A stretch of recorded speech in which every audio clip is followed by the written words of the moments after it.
Hey everyone, I'm Tassenix, and welcome to Plotting and Scheming, covering Season 50, the upcoming Season 53 versus 3 Grand Arena Championship. It's our preview episode, so I'm joined here by my co-hosts Dagger, Sasha Isha, and TJ. We'll be covering our expectations going into this first week of 3 versus 3. How y'all doing this evening? Doing great, Tess. Yeah, fantastic. Right off my staycation from it, the highs being below zero for a week. So took a week off from GAC, got to spend a lot of time with the family. Come back to Conquest and TB, yay! Yeah, it's a lot of work this week. That's true. TJ, what's popping on your end? It's good, man. It's good. I'm also going to initiate something we call the new initial name. I'm going to task up Dagger will now forever be known FD. And anybody knows Dagger will understand the relevance of FD. FYD. Yeah, that's right. It's right. His full initials, FYD. So if anybody knows or sees it, just give him a good old shout out to. That's right. Yeah, it's his full FD. Government name. All right. Well, I know we've got a lot to talk about here because it's we're just today's the day that set 11 got broken down. And we're a few days into Conquest here, so everybody's building up their new Set 13. But before we get too deep into that, our first topic is our plans leading up into this 3 versus 3 in terms of mods and relics. What are we changing in this break week in anticipation of the new season to come? Again, we're going to kind of restrict this part just to talking about the characters themselves. So I know we've got a lot to say about the crowns when we get there. But Dagger, you know, who you been working on in the off week? What do you got popping? Yeah, let's kick this off. F all of you, I have bow now. So you guys can shove it. Your poverty offends me. The clap. Where's the clap memes in the background? Like the slow clap that leads up to the victory dance of him going through the line. Because it's going to be a monster that he gets to play now. Your poverty offends me. It's good that you qualify to sit at the same lunch table now. I can't even use the joke of who's got bow now, right? It's like who got bow first. That's right. It's terrible, man. How am I supposed to give him shit? Well, you can make the joke of who has a bow that can use a Datacron, because my bow's not Relic 5. Yeah, so I saw your Relic 12 looking bow. Yeah, my Gear 12 bow, my very, very fancy Gear 12 bow. Yeah, you know girls don't like gold. They love diamonds. Look at you. It's great. Yeah, so my goal is to get that team up and running a little bit. I got them modded. The backfill wasn't too bad, actually, because it turns out that the work I've been doing to just I didn't pre-farmer mods or anything or team, but it turns out I just ended up having, and this might be a luxury and people can eye roll, but I happen to have a pretty fast speed set with all health primaries for IG-12 with a health arrow that I pulled off of Chopper. Yeah, right. So awesome. I just happened to get a little lucky on that, and then Bo just takes this monster health and offense set that I just kind of I don't have mods anymore. Okay, bye.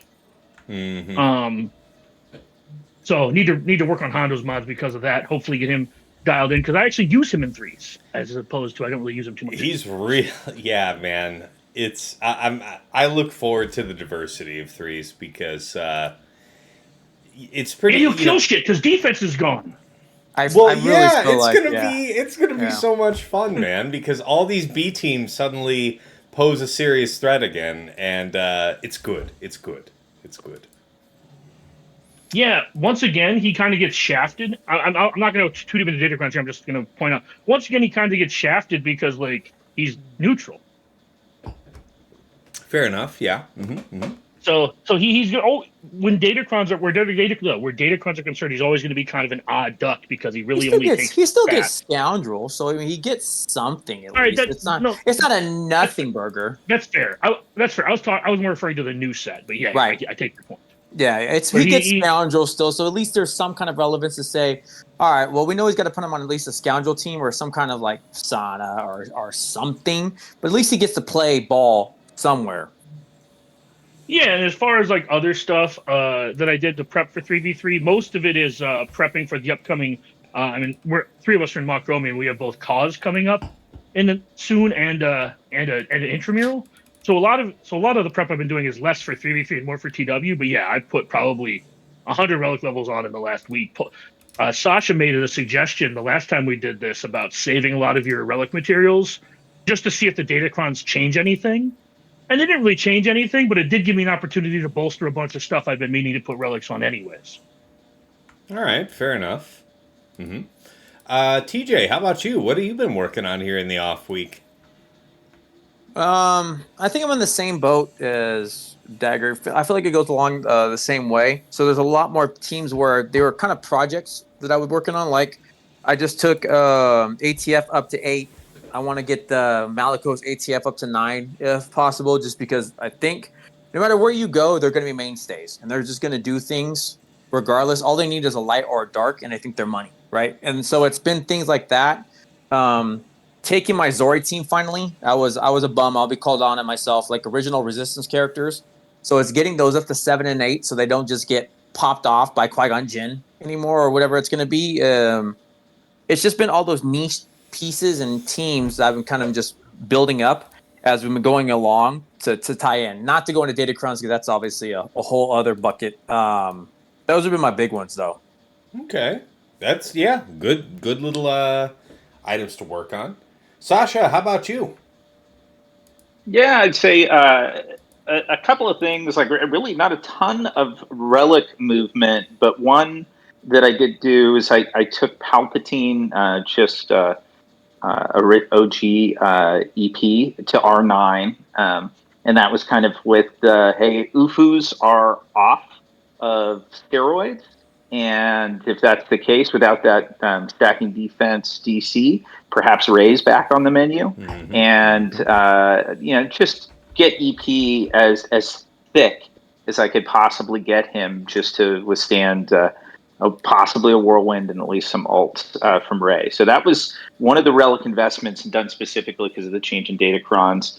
The other thing that I've done a little bit of, I haven't made all of these moves, but I've started to just think about what changes I want to make, and that is leveraging some of the stats on the new Datacron set going into this season, like particularly tenacity. I have a few squads, like for example, I know a number of folks put tenacity on ISC and GAR. That nerfed the offense of my ISC and GAR a bit. I mean, ISC and GAR still hit so darn hard, but they hit harder if you allow them to go to an offense set and you have a tenacity Datacron. So that's some remodding that I'll do. That kind of coupled with the fact that LV is kind of on the most wanted list of all the bow owners out there. That I'm like, all right, hey, if Maul can go with ISC and GAR, then that could be pretty darn cool. There's so much to talk about on that one. Let's save totally. This because I'm telling you right now, when we're going to the DC section, the theory crafting mind and the it's always sunny look of the stuff stringing along is going to be nuts, dude. Yeah, well, I have a semi follow up to the fight itself.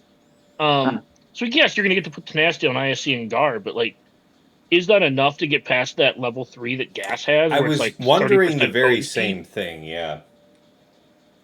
In threes it is. In threes it will be. I guess, I mean, it depends on, what kind of tenacity secondaries or anything else you've got left on there. But we're talking about giving Gas 90%, I think, right?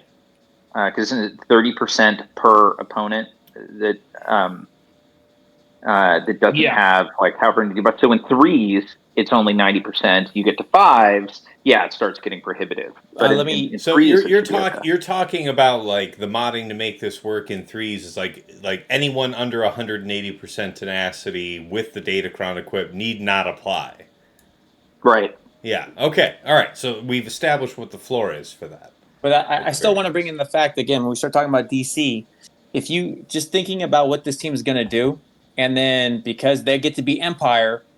They get the Empire luxury of the level 6, and how does that play out? They may not even take we'll go into the specifics there. That's why I said when we Sasha brought it up in terms of the modding to support whatever he was going to have the Datacron augment. So I see where he was going there. Did you want to cover anything else, Sasha? No, I think that's fine. I've got a bunch of other stuff that we'll be touching on. So for sure. Good for now. Thanks, Seth. Myself, though, for things that I've been reworking this week, y'all know I've been looking forward to doing the Krennic rework because I want to see what it can do. In a meta where defense is gone for the time being, we have crit damage from this new set, we have armor pen from the previous, we have the opportunity for Krennic Omicron to mean something. I don't know if it means something on offense or defense. Excuse me. I'll expect I'll end up trying both over the course of the season, but considering the speeds that you can push him up to in a decent crit damage set, and I know you guys might struggle to see this here in Discord, but for all the viewers on YouTube, they'll see Krennic. I have about 281 right now. Crit damage triangle, 73, trying to push to 75% potency, so he's an even 100 with his leadership. And then for damage, he's just over 12.1k special offense at 57% special crit. So it's another 25, right? So that's about 82% special crit chance. So he's ready to slap, but like you saw, he's plus 132 right now in this crit damage, crit chance set. And still 281 speed. So it's not super blazing fast. And we know that there's a ton of teams that could outrun this. So, the fact that he's going to be building damage quickly, we have to see if it's quickly enough. But that's what I've been working on because I've all the other guys here know this, but I've long since had a unified set for 3 vs 3 and 5 vs 5 where I basically decided to default to whichever spec was going to be more restrictive between 3s and 5s. So I have things that are like overtuned for what their off season is. And I try to maintain that, and when I can't, I put it on my to-do list and I put it back into condition where possible. I only have like Poe Dameron and Veteran Smuggler Han up here on the list just to kind of upgrade a couple of their mods for the purpose of moving them to better targets. But otherwise, yeah, it's been mostly Krennic focused. Everything else is just about in the box. All right. Task, the Poe Dameron potential investment, does that have anything to do with, like, are you looking to take him to R9 with the comeuppance and the resistance fleet? Is there any aspect there, or no, that's totally separate? So about the comeuppance, let me see. Yeah, as far as I know, it's just so here's the thing. Poe Dameron's X-Wing at Relic 8, the difference between 8 and 9 is pretty small. His attack is already to the point where, like, at least as an AI, and certainly, if you're going to lead it yourself, his middle is devastating. It's a guaranteed crit. Basically, the only thing that it can't crit is something with crit immunity. And the difference between 8 and 9 on him, I think, is marginal, which is not to say that I wouldn't do it, but I would sooner do other things on the Resistance team. And my suspicion is that if it's going to matter for anything anti-meta, my gut instinct is that it wouldn't be Poe that would need the Relic 9 attention first. I don't even think it would be Comeuppance, though I have seen a couple guildies sink that choice here over the last couple of days. I'm not sure. My instinct is that, like, you need the Rose Tico tank to not die early in the fight, and I think it has 2 pilots, right? Yep, it does. Now, the difference from 8 to 9, from one character from 8 to 9 on the ship, and the difference of 2, now we're talking about something. And in my particular case, I'm looking at it right now on screen, my Resistance trooper is only Relic 7. So to take both of these characters to 9 would be a significant gain in the survivability of this ship.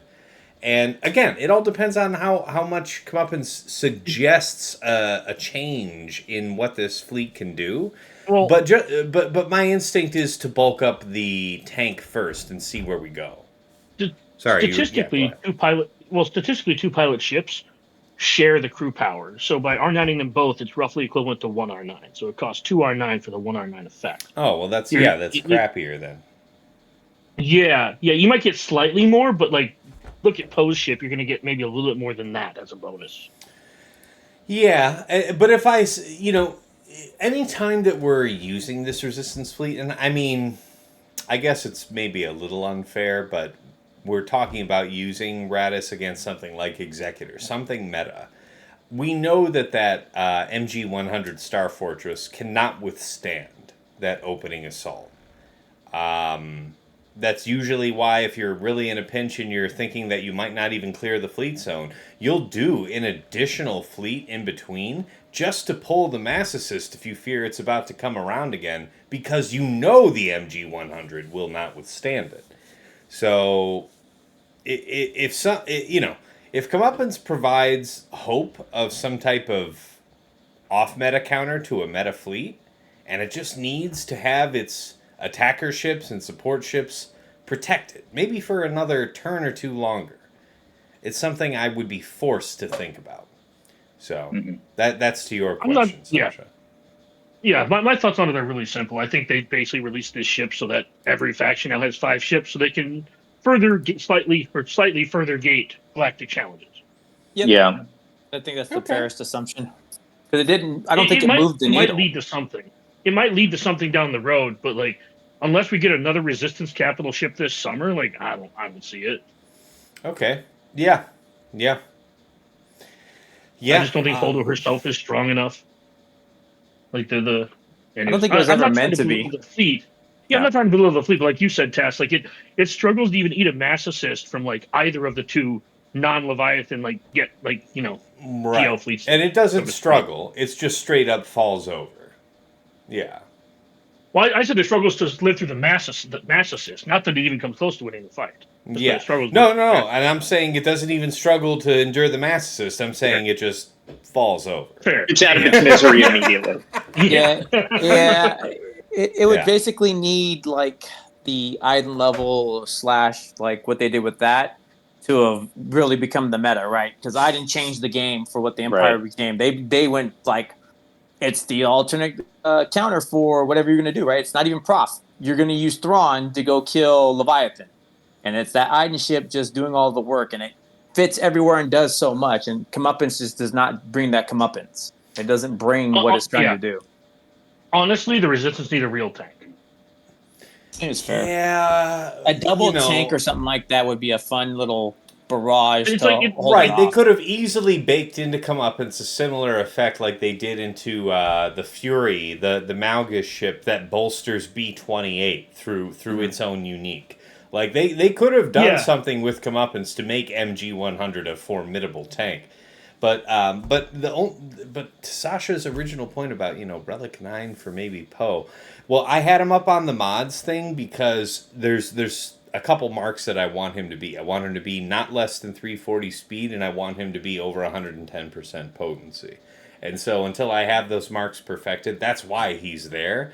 But like for fleet application, he is without exception the strongest attacker on this fleet. Like also the fastest though. Don't take away Ray's Millennium Falcon hits hard in a punch, but like this guy hits bizarre hard. I have just ended the life of tanks on one shot with his middle, and that's without the benefit of him having used his third first, so that he had offense up going into the big hit. Like he is an ender of worlds, so pushing up that top end in the long term, I'm not seeing any immediate application for it. And to everything Dagger was saying, like there isn't anything to justify the added investment into Star Fortress based on a read of Comeuppance's kit. Absolutely right there. But should the opportunity emerge, and should this actually become some type of fleet to be feared, just like how it was readily apparent for us to put that Relic 9 on JKA for fleet application, so too will it be with Poe. It's not there yet. Why was it? But yeah. Why was there a reason to put R9 on JKA? just it was faster. Like No, negotiator mirrors, negotiator you answered mirrors my used question. to be a thing. No, you answered my question. You answered my question. Well, I was having. I'm sorry, I didn't have it immediately top of mind because it's a historically based question. It isn't a current meta question, so I had to sit there and I know why you did it. It was to make it go faster than a negotiator, so you get to use his ability. Then yeah, there was a historically valid reason. You can kiss my ass, and you know I had some drinks before we hit the record button. So why are you grilling my ass about shit from 3 years ago? Choices I made. Because you taking a long-winded approach to we got told to do it, so we did it. I'm saying there was a reason. There was a historically valid reason that I can't quite recall. TJ nailed it, and my point is that I will R9 Poe when they tell us to R9 Poe. Right. But I understand why the whole logic is. For Tass's answer, we got told to do it. We're good soldiers. We do as we're told. That's what I was leading up to. The logic that Dagger gave was, here's the actual reason why we did it. The answer why we actually did it, somebody said do it, and we said cool. Yeah. Cool, bro. Yeah, exactly. Like, there's things that I used to know that are no longer important that I know, and that sounds like something that I used to know. It is. So what's your wife's birthday? Yeah, no, I still remember that. I always have to sit there and think about which year, but I can always come up with month today, so fair enough. Guys, all right, gentlemen. I asked one harmless question about his favorited Poe, and we are way off. Yeah. I know. All right. Yeah. We indulged this right out into the weeds. I do think Poe and Finn are both, to a degree, worthy of R9s for specific applications with Zori on offense and 5s, but that's for like the going into 5 video, not this one. I just want to throw that out there. All right, fair enough. Cool. Okay, our second topic, guys, from our prepared list here: Bo DTMG in 3 vs 3, and where does Leia land? So the context here is, your initial thoughts going into week 1 on offense or defense application for those 3 teams. I think we would all say for granted, just before any of you guys decide to pipe in, that we'll have BKM separate from BAM, because there is a distinct BAM cron.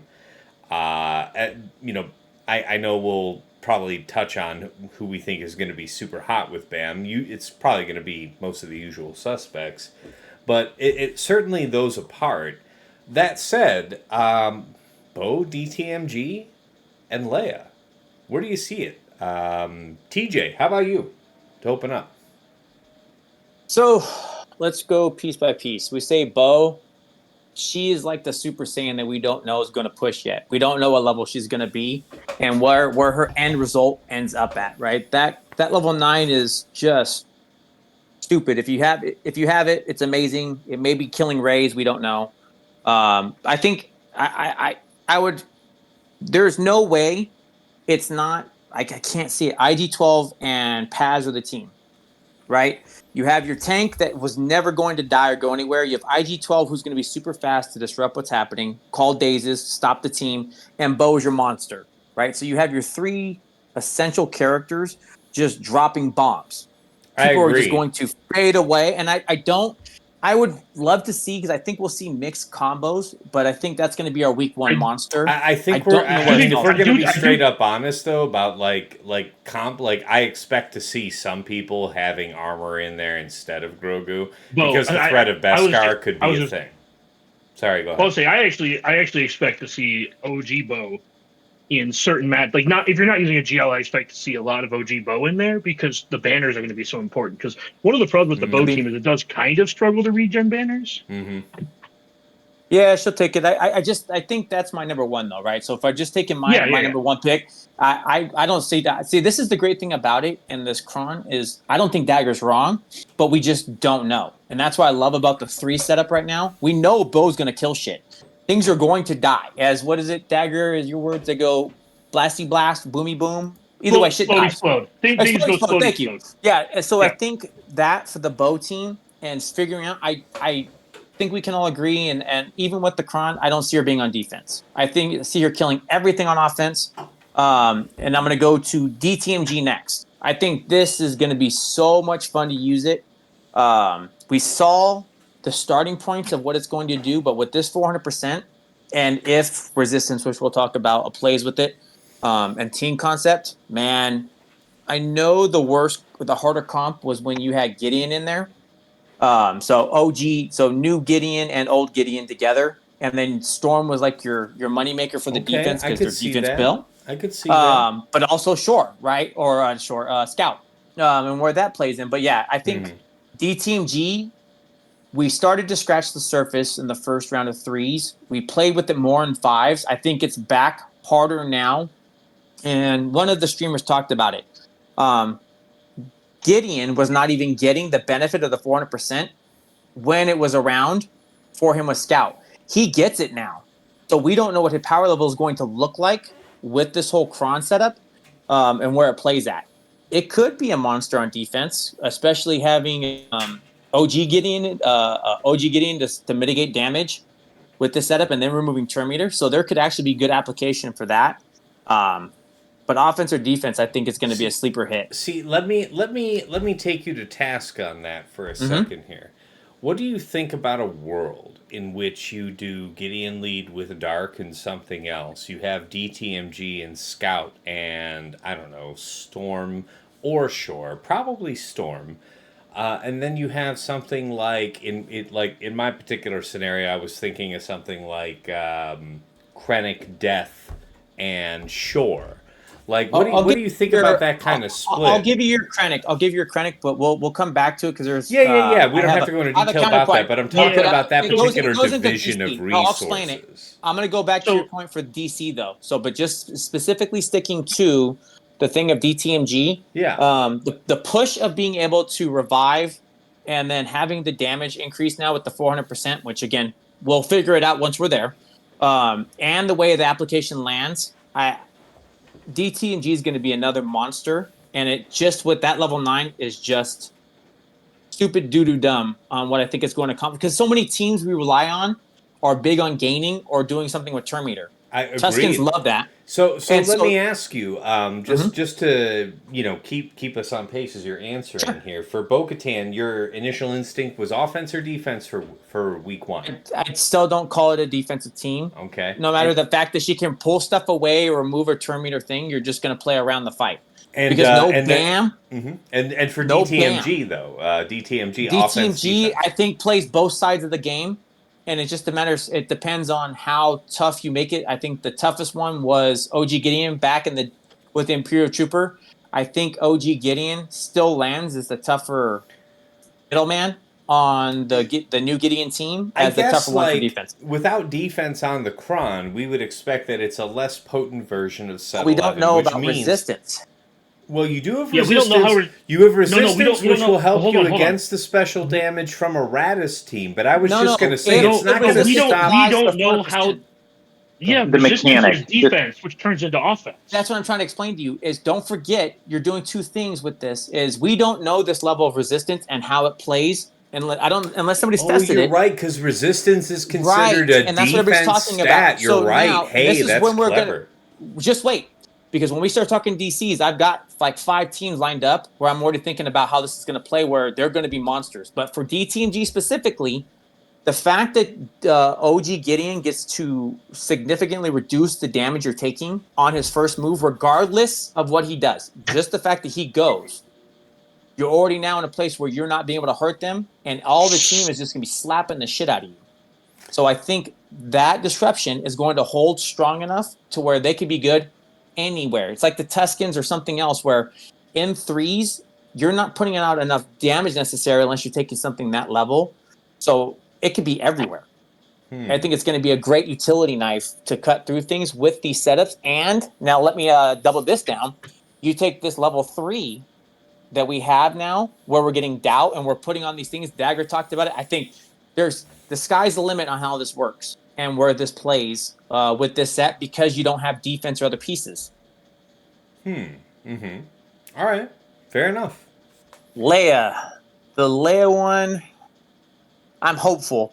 We'll talk about it in one of the pieces. Where Leia lands, she's in an anomaly right now. Because you can still put Rebel Fighter pieces on the team, so we could still use technically a Rex. So we could use Krex on the Leia team. And just do like a Drogon Krex. We could do R2 on it. So there's ways to work around it. but as strong as she was, no. But will she kill stuff on offense? I think she's still going to be destroying anything she sets her mind to. Well, the question is, like, in terms of her defensive viability, the floor Defensive? the floor is answered by what can stomp her now that couldn't stomp her before without that Kron. And if the answer is something that is not a GL, then it's not worth it. But the thing is, I don't know what that is. I can already tell you one I want to say. I'll give this. Ufu. So I'm going to give you one. Ufu was already doing dirt on Leia, if anybody remembers, back before. Your Inquisitors now have a defense push, and they get bonus turn. Leia does not. So your Ufus, your Inquisitors, could be the ones to kill that team. We don't know yet. But for defensive viability, Dagger called it, I think, really good. It's sliced into, oh man, I couldn't even, like a fifth or an eighth of where it was originally, just because that Drogon is gone now. And you can put pieces on there, but it's nowhere near it was. Defense is gone. Other pieces are out there. Yes, she has disruption, but I think most, especially at our level, have the kit pretty well figured out. Mm-hmm. So she was hard carried by that damage reduction level 6. Yeah. Oh yeah. Yep.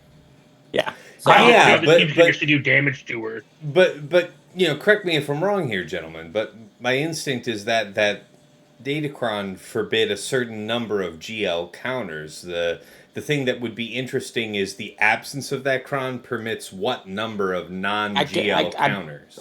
I'm telling you right now, at least 2 or 3. At least Riva, 2 or 3. I will give you Riva. Think about the team. Yeah, that you're Riva put. was an awesome cleanup for the duration of the Super Kron. I watched Brock and others killing him outright. Was still happening. They were still figuring out ways to play the fight. That was something that could happen as like an off chance during the height of the old Kron. So I agree with you. Like now that it's gone, seems much more dangerous. Yeah. But think about it. You have doubt to level 3, the 400% to add your defense, or which is going to feed into your team. That is an Ufu. Mm-hmm. And if they're doing the revives, like you're going to put, I don't care, Drogon and R2, right? Yeah. They're going to cleanse. Who's going to put Deathmark? Your damage is intensified. You're already going to disrupt the team. It was already doing work when the Kron that was saving her saving grace was out. Now you're on the upper hand. So it's completely off metaable. That's where I said Dagger called it. You know what that means. You know what that means is a value statement. Like with what you just said, with both Drogon having a dispel and R2 being able to deathmark themselves, that means that probably both would be parted off from Leia if she were on defense. It would be like old Ben something else. Reduce the number of dispels on the team. But this is what I'm saying, right? If you're just on defense, it's going to be old Ben cracks like Drogon. Yeah, I can see that. That's a good call. I like that. But I just don't see what it's going to stop. It's not the power. But you don't have to see it being like something that gets value bought. But that's the point. Is it's like you could Inquisitor it, and you could try Inquisitors against it, and maybe it'll even work. But it won't be as free money as the classic comp of R2 Drogon, right? So, and then you could apply Drogon in a couple other useful places. The problem is if you moved R2 and Drogon off that team, it opens up to more off counters. Oh, yeah, for sure. Yeah, you do lose a lot of health for not having R2 no, the there. Damage. You lose 75% damage. You lose all your damage. The damage, sure, but you weren't going to be chipping off Leia on the cheap just with R2 there. Not to discount the impact of the loss of Drogon. No. There's no. If you take Drogon and R2 off the team, there's not really a threat to them killing you. No, she's now a tricky tank. Yeah. No, it's gone. I think this is just like, going in circles around. You can put Leia on defense, but she's not going to hold like she used to. Maybe she does. Maybe she doesn't. But man, like even with the Drogon Kron gone, the team loses 15% of its damage, and with the damage reduction L6 gone, it loses half of its survivability. Very good. Very good. All right. Well, I know we've spent a lot of time here branching off from TJ's thoughts on this. How about you, Dagger? What do you got? What do you think the Bo, DTMG, and Leia, where do they land here in 3 vs 3 for the first week? I think there's going to be a lot of people that set Gideon and Leia week 1 just to figure out what people are going to use against it. Yep. I don't think Bo's going to go on defense. I think her AI is too bad. So Plus, for she's just gonna offensive shit application, who do you see her teammates as being? Probably IG-12 and Paz are for the highest callings. But I think there's more than one world where you're going to want OG Bo over Paz, especially if you're punching down, but just for the banner recovery. I don't really see Armor on that team because I don't think there's really a space for Armor to take. Because if you're putting Bo on the team, you're putting her in place of or Baby Bo on the team. You're putting her in place of Paz because Grogu's going to help heal your team when he attacks on a turn. And if you put Armor on the team, who are you replacing? Because she doesn't really replace the tank. Well, if she replaces the tank, then Bo's doing all the damage, and if she replaces IG-12, she doesn't really replace his utility. So maybe there are some places where you use her, but I guess off the top of my head, I don't see many matchups where she is a better use case than the other 3 that you could use. And as we already touched on, Bam's going to be elsewhere. So I just went through like her whole factory, right? That's kind of what I did. I don't know if this is going to be the case, and I'm okay with it, with ending up being proven wrong about this. But if you're going to use Bo for any application that's higher than what she might otherwise do, I think having 3 stacks of Beskar would probably be integral to that success. I don't know who that's against. I don't know how often you'd use it. So to your point, it seems like a deliberate choice to use Armor for a offensive matchup where you see her getting backslapped but not dazed, and you can keep counterattacking and punishing with your, increasing true damage. I think you're making a mistake by doing that, though. And in that same fight, you'll either not need a tank at all, or you will not need any support or debuffs or CC. I'm gonna call it out just like this, where I think Dagger's more right than you are, Tass, and I'll say why. I may well be. I don't think I have any immediate plans to use it myself. But this is the reason why I'm going to say it, right? Dagger's 100% right. If you don't need the tank, her level 9 is so strong that unique, that OG Bo unique has been so good for so long. It's now even has double the application, which is why in 99% of fights, you put OG Bo in place of Armor.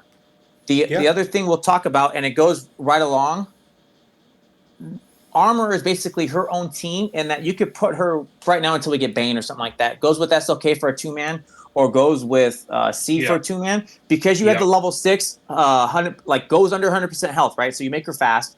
She gets to go.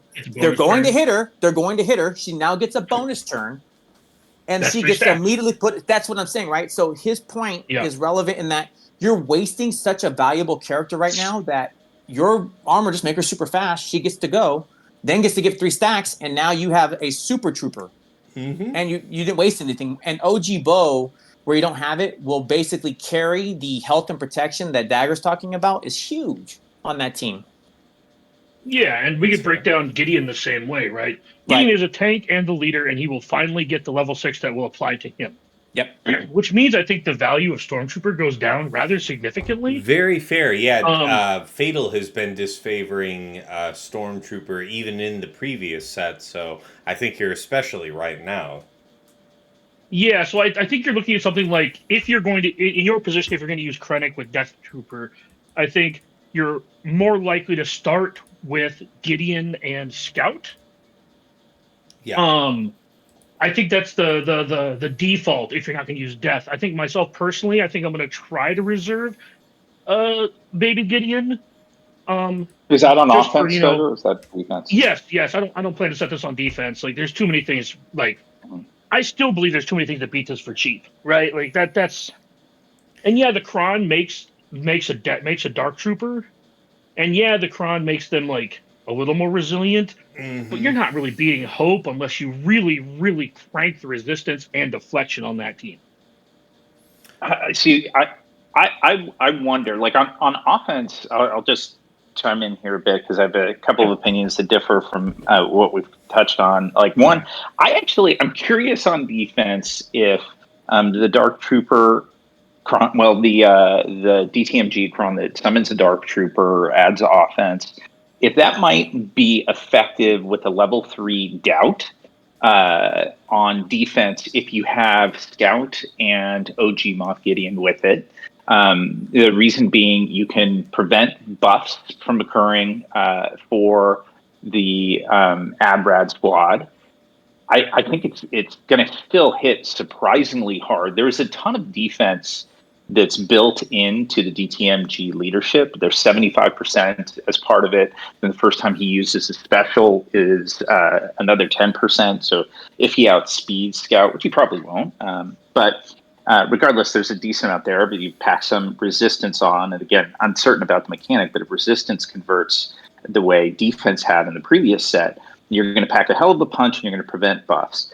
So I'm curious about that. I also happen to think Stormtrooper, when I go on offense, oddly enough, I really like Stormtrooper with DTMG. Stormtrooper has very high native defense, then also has his own unique that adds significant amount of defense to him and Imperial Troopers. DTMG is not a trooper, but whatever third you have with it is a trooper. Really quick, is this with the old cron or with the new cron? Because I have the new cron, and I've just this is the new cron. Arena a little bit. Yeah, I've dicked around with it in arena a little bit, and after like 3 fights, I pulled Stormtrooper off because I felt like he wasn't doing a whole lot, and I felt like the team runs a lot smoother without the second tank because I want them to hit Gideon. Well, who is it instead? Like let's talk apples to apples. Instead of Storm, who would you have?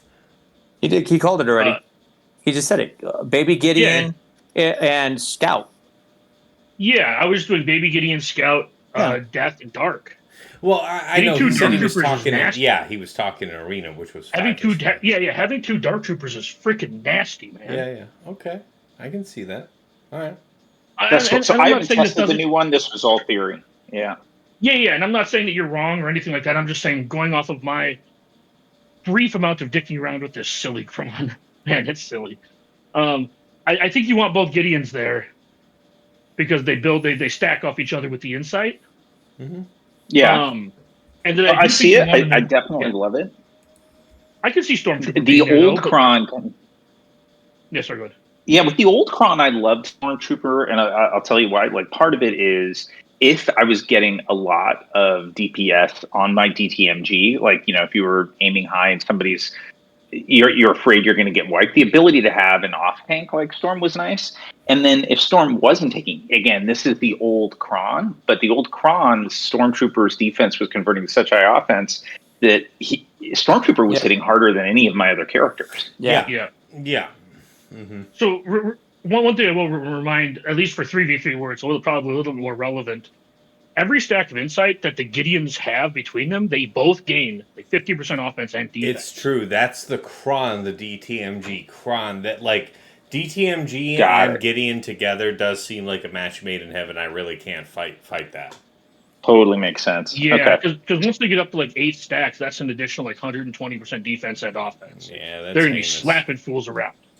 That is just heinous. That conversion, it's about the first turn that either of them takes, right? So it's only what conversion takes place prior or at the point of the first time they take a turn in a match. Yes.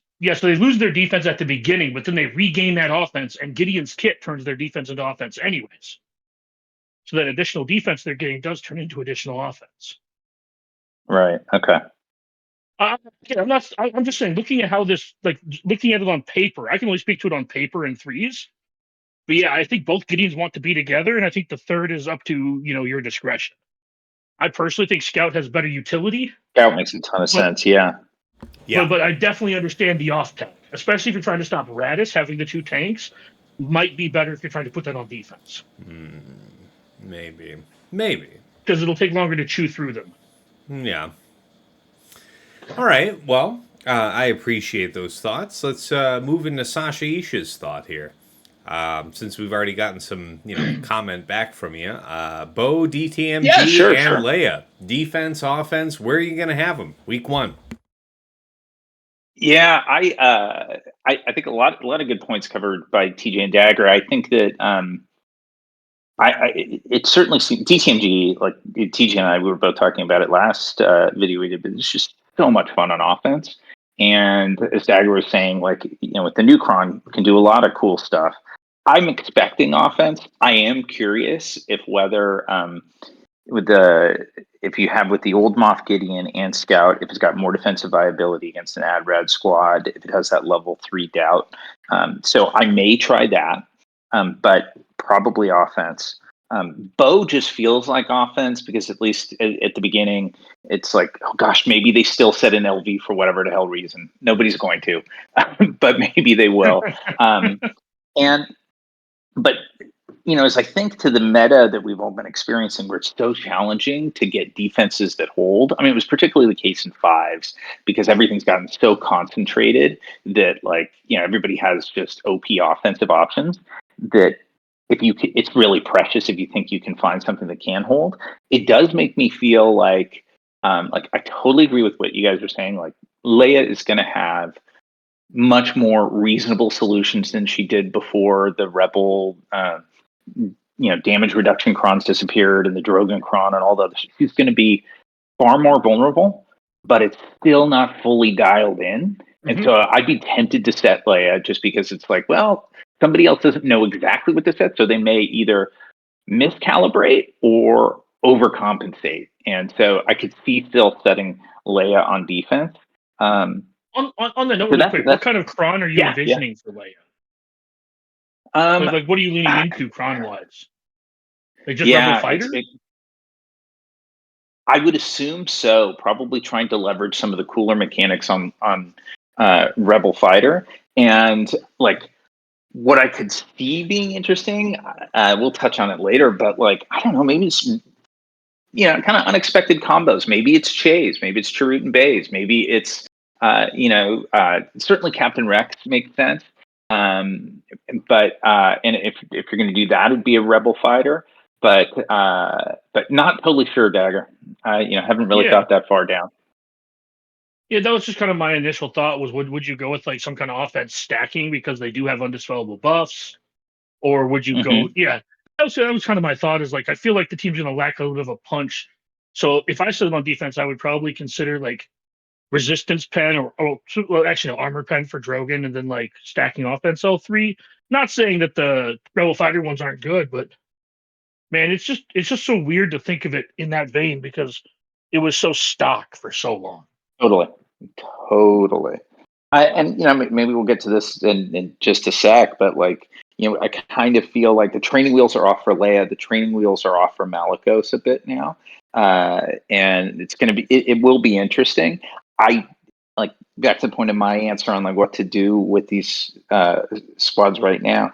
I actually think because it's so hard to find viable defensive options that preying on that uncertainty of what can do it now. I mean, we know more, but how much more makes it tempting to set them on defense.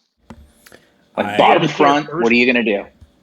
Yeah, this is our first test really without any Drogon or Leia crops. Right. It's true. So like you said, we don't actually know what this does. Yeah, same with the lack of the Malicos stuff. Ufu crons. Well, thanks, Sasha. Those are excellent thoughts there. For my part about DTMG and Leia, DTMG and Leia, I both have the temptation to flirt with defense on for round one. It depends on the profile of my opponents when comes time to actually scout them. But my gut instinct is similar to what Sasha said. Like, you're gonna kill this with something. Are you gonna kill it with the same thing? And if I switch up the comp and if I have it tuned just to what it is, are you gonna underestimate it? Are you gonna overestimate it? But just how when these teams had their set 11 crons and we intuitively felt that they were at the height of their power, some of us put them on defense to see what they could do. And just like Sasha was saying, now that those crons are gone, there's going to be those of us who are going to want to see just how far they've fallen, what kind of floor they represent on defense. Probably more so for Leia than for DTMG, because I can't imagine why set 13 poses a greater threat to something like Radis than set 11. But those two teams in particular, I think there's something to be toyed with. Bo-Katan, yeah. I think full-time offense, at least for week one, I saw a couple opponents last 5 versus 5 season snag up, one or two people with having like a surprise Bo-Katan on defense and then not knowing what to do with it. Bo-Katan is deadlier now than she was in 5s. And she'll be less forgiving here in 3s than she would have been in 5s. So there's some merit to putting her on defense, but I don't know if that's a week 1 strategy. That feels more like week 2, week 3. Those are pretty much my thoughts there. I don't know if you guys had anything you wanted to say about that before we move to the next topic. No. I'm good. Okay. All right. Topic 3 then. Impact of the Ufukran's leaving and how we're adjusting. So I know most of us were doing Inquisitorius on offense, but particularly in 3s, Sir Malicos has been great for most of us on defense. And I guess I'm leaving some other Ufu options to the side, but yeah, TJ, kick us off. Ray. Don't forget about Ray. Well, yeah, we'll get and there. Ray. You know what? You're gonna have your part when I rotate to you. You No. Shit. You said you're forgetting one, and I'm just yelling the. Well, yeah, the elephant in the room issue. I'm thinking of full teams of Ufus, and I guess you can make that here in 3s with her. But anyway, TJ, how about you? What are you doing with the Ufukran's gone? How's that changing your offensive defensive planning? Just adjusted, I think. I think don't get me wrong, the Ufukran was really strong, right? It was their design to make Malicos look like a monster because he is. Just because it's gone, don't sleep on Malicos that he can't still do a lot of work, especially if you have all 3 of the Omicrons. His stuff is nuts. His kit is just really good. And surprisingly enough, there's other dark side Ufus out there you could put him with. So you could do a crew lead with Malicos. I don't care. We have SLK that could still go with them. And this new set, giving way to Doubt, Dagger called it out, I think, really well. Doubt has a lot of viability in a lot of places. That level 3 is pretty damn strong for Darkside and has a lot of places it can be used just alone. So what am I doing? It's just making readjustments. We're talking about Ufukron gone, but it's just other Ufus that are coming up to the top now. I think there's a lot of Empire usage in there where they weren't getting used before but could get used now. That 400% defense, we don't know what it's going to look like. Well, now when you say Empire and Ufu, we're talking about Mara Jade and who else fills that bill? Because I fear you're talking about a pretty narrow slice, right?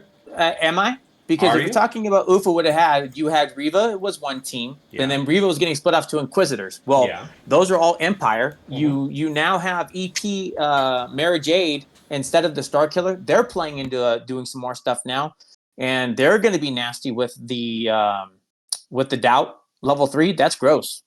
Being able to stop some things while this team is going off. EP Mara Jade partitioned off from Star Killer. Is this the second rise of the Darth Vader Star Killer or the Darth Revan Star Killer? Because of the deflection on Rey.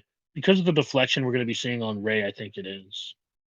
I think that's fair, but it's like where this lies, it just changed the game. Darkseid feels very strong still with what they're able to do with this. And as we seem to forget and where it's at, Empire has a huge faction in a lot of places they get used. So a lot of things that were gone will probably come back. And Malicos, with or without that Ufu, is a monster still. I don't think people should be sleeping on what Malicos can do, especially if he's allowed to play the game. That dude is crazy big. And lest we get called out by Dagger most vociferously. Any changes with how you intend to use your Rey? Rey is still Rey in 3s, which is nothing to be. It still has its merit and can still do things. I think Dagger's right, but I don't think she's necessarily going to be the monster she was. She's still pain in the ass. And 3s, She's still a pain in the ass. It's Look, just what it is. I mean, bottom line though, in terms of change of plan, she's still on defense for you then, yeah? I still think she holds merit there, and I think the deflection is a good call. And having like a resistance or something else just to play with the fight so you can't kill it. She's just such an asshole, and that's why she works so great on defense. I know that Aesop said stacking resistance on the Kron is going to be great for her, just blocking out JML. I don't know that JML is really a realistic solution in threes anyway, but in terms of building up your Krons and thinking about the fives to come, that is a completely valid point. Deflection. I think not deflection. Resistance, deflection. Oh, yeah. Avoid special hit entirely, not mitigate it. Right. Yeah, because that'll lock out Star Killer. Yep. That'll lock out EPMJ. Oh, yeah. EP and MJ are both special damage dealers. I should just take something else that it'll be there. Be really grody, guys. Yep. JMK and Seer back on Ray duty. That's actually really important for threes to deny Star Killer to Ray, so that is a very fine point. Yep. All right. Dagger. They're on defense, though, so anyway, go ahead. No, it's okay. Well, did you have anything else you wanted to throw in there, TJ? I think it's good. I think everybody here is going to have good points of it, but that was just mine, just looking at it. We've got a lot to play with on this set. Yeah, for sure. All right, well, Dagger, how about you then?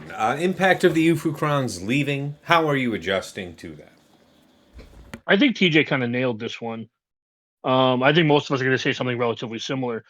It's going to definitely shift around the plan. I think Ray's going to stay on defense, but it's about blocking out EPMJ Star Killer if you can. And honestly, it's less about the Ufu Krons and more about just the defense leaving. So yeah, I know that the Ufu defense level 6 is kind of like shoehorned into that, but it's one of those things where I think other counters are going to open themselves back up.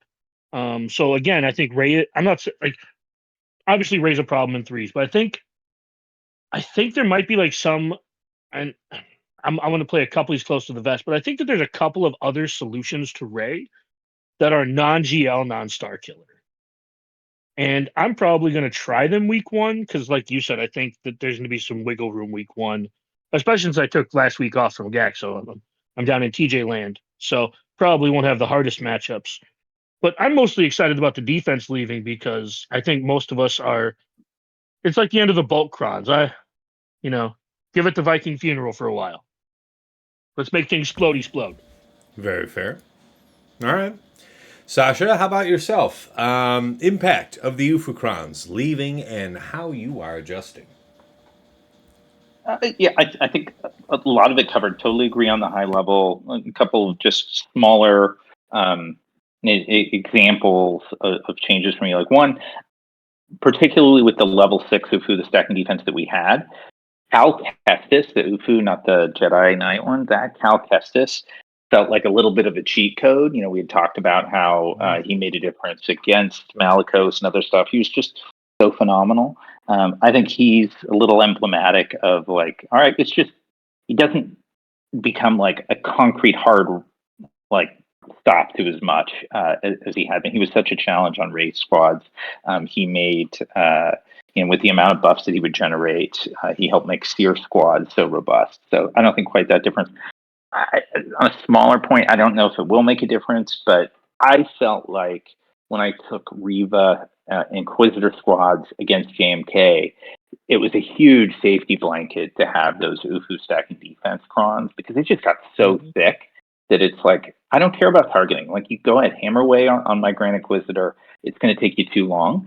I wonder now if there's just enough vulnerability in there for RNG to, bite people occasionally. Those would be my big considerations. I totally agree. Ray still stays on defense as much as anything at the lack of alternatives. Yeah, I certainly agree with that. I mean, for my own part, Ray would certainly be on defense. So it's going to be about how good of a deflection Kron I can build up that determines, at least for week 1, whether or not I have that up front. If I have it up front, my inclination would be that, I've had a decent cron come my way, and I can set that there and challenge you to Star Killer it. Otherwise, yeah, I think I would probably keep it on defense in the back. And it's like, well, if you still have Star Killer here, fine, you can value buy it there.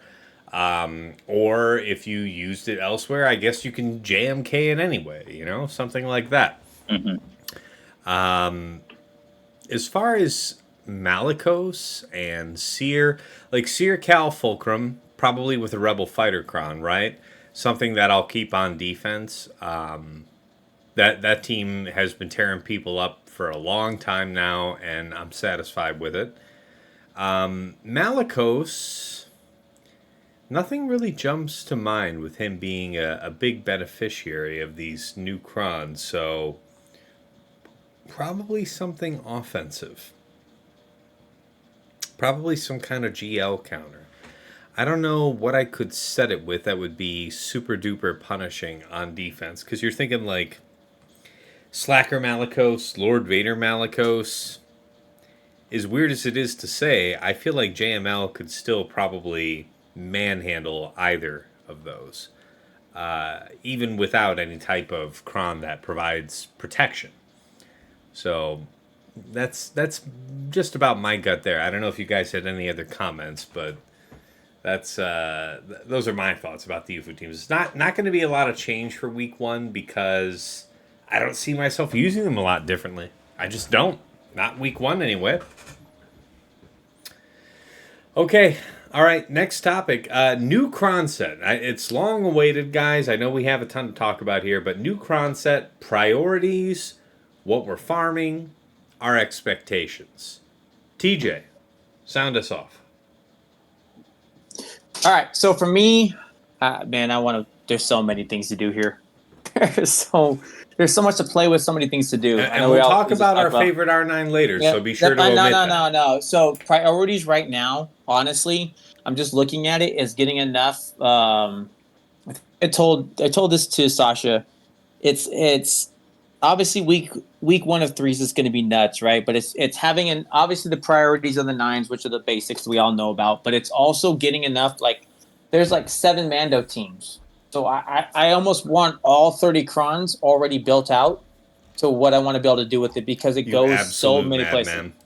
I don't know how else to say it. I'm already up to 10, I think, and like half of those are you R9. You have 10 level 9s? I think 6. No, I think 6 level 9s or something like that. Like, bro, I'm telling you are absolutely going gangbusters on this because shit. It's so. The field is so big when it comes to I'm not trying to fuck with TJ week 1. Jesus I have like Christ. 7 total data crons. No, I'm at like 6 or 7 like 9s or something like that. Like I've already got, but this is what I'm saying. I have one right? level it's 9 like, and a broke ass like level 7, and I'm like, I had to scoot in onto that level 7, man. You can kiss my ass. Yeah, no. So what? Like this week for plans and what I'm doing, I'm telling you, man. The field is wide open on what we get to do with this set. And it did exactly what I talked about when we were saying, like, they did a broke-ass previous set because they wanted everybody to be like, damn it. To give you an idea, I only wasted like 4 million of the currency for Datacron because I used literally all my crons. I used them all up, rebuilding, re-rolling, and doing things like that because this set is, for what it is and by the comparison of the previous set, the monster set to have. It's got a lot of places to go, and it's got a lot of things to do. So for my sets of what I want to do, it's getting enough, but it's the other piece of, again, what Dagger said, that doubt. Whatever team you're like, I don't know what I'm going to do with it. Doubt plays everywhere. Think about your Malgus team. Think about your Sith Empires. Doubt was fun. So when we had Doubt the last time, that was with Malgus just coming out, we get to have it back. And even though the pieces are there, he gets to have a lot of fun as well. So it's like, whatever you don't build for Empire or whatever, and that's always some monster, the Doubt's going to be a lot of fun. It's true. I mean, I think all of us would end up echoing this, but for any dark side team you're considering putting on defense, right, you will have to use that Doubt Cron as the benchmark that you consider any other level 3 against. because being able to stop them from gaining buffs, regaining protection. Does it also stop turn meter? I think it's just buffs and protection. It's like I thought it was cooldown or something like that, but it still disrupts the team.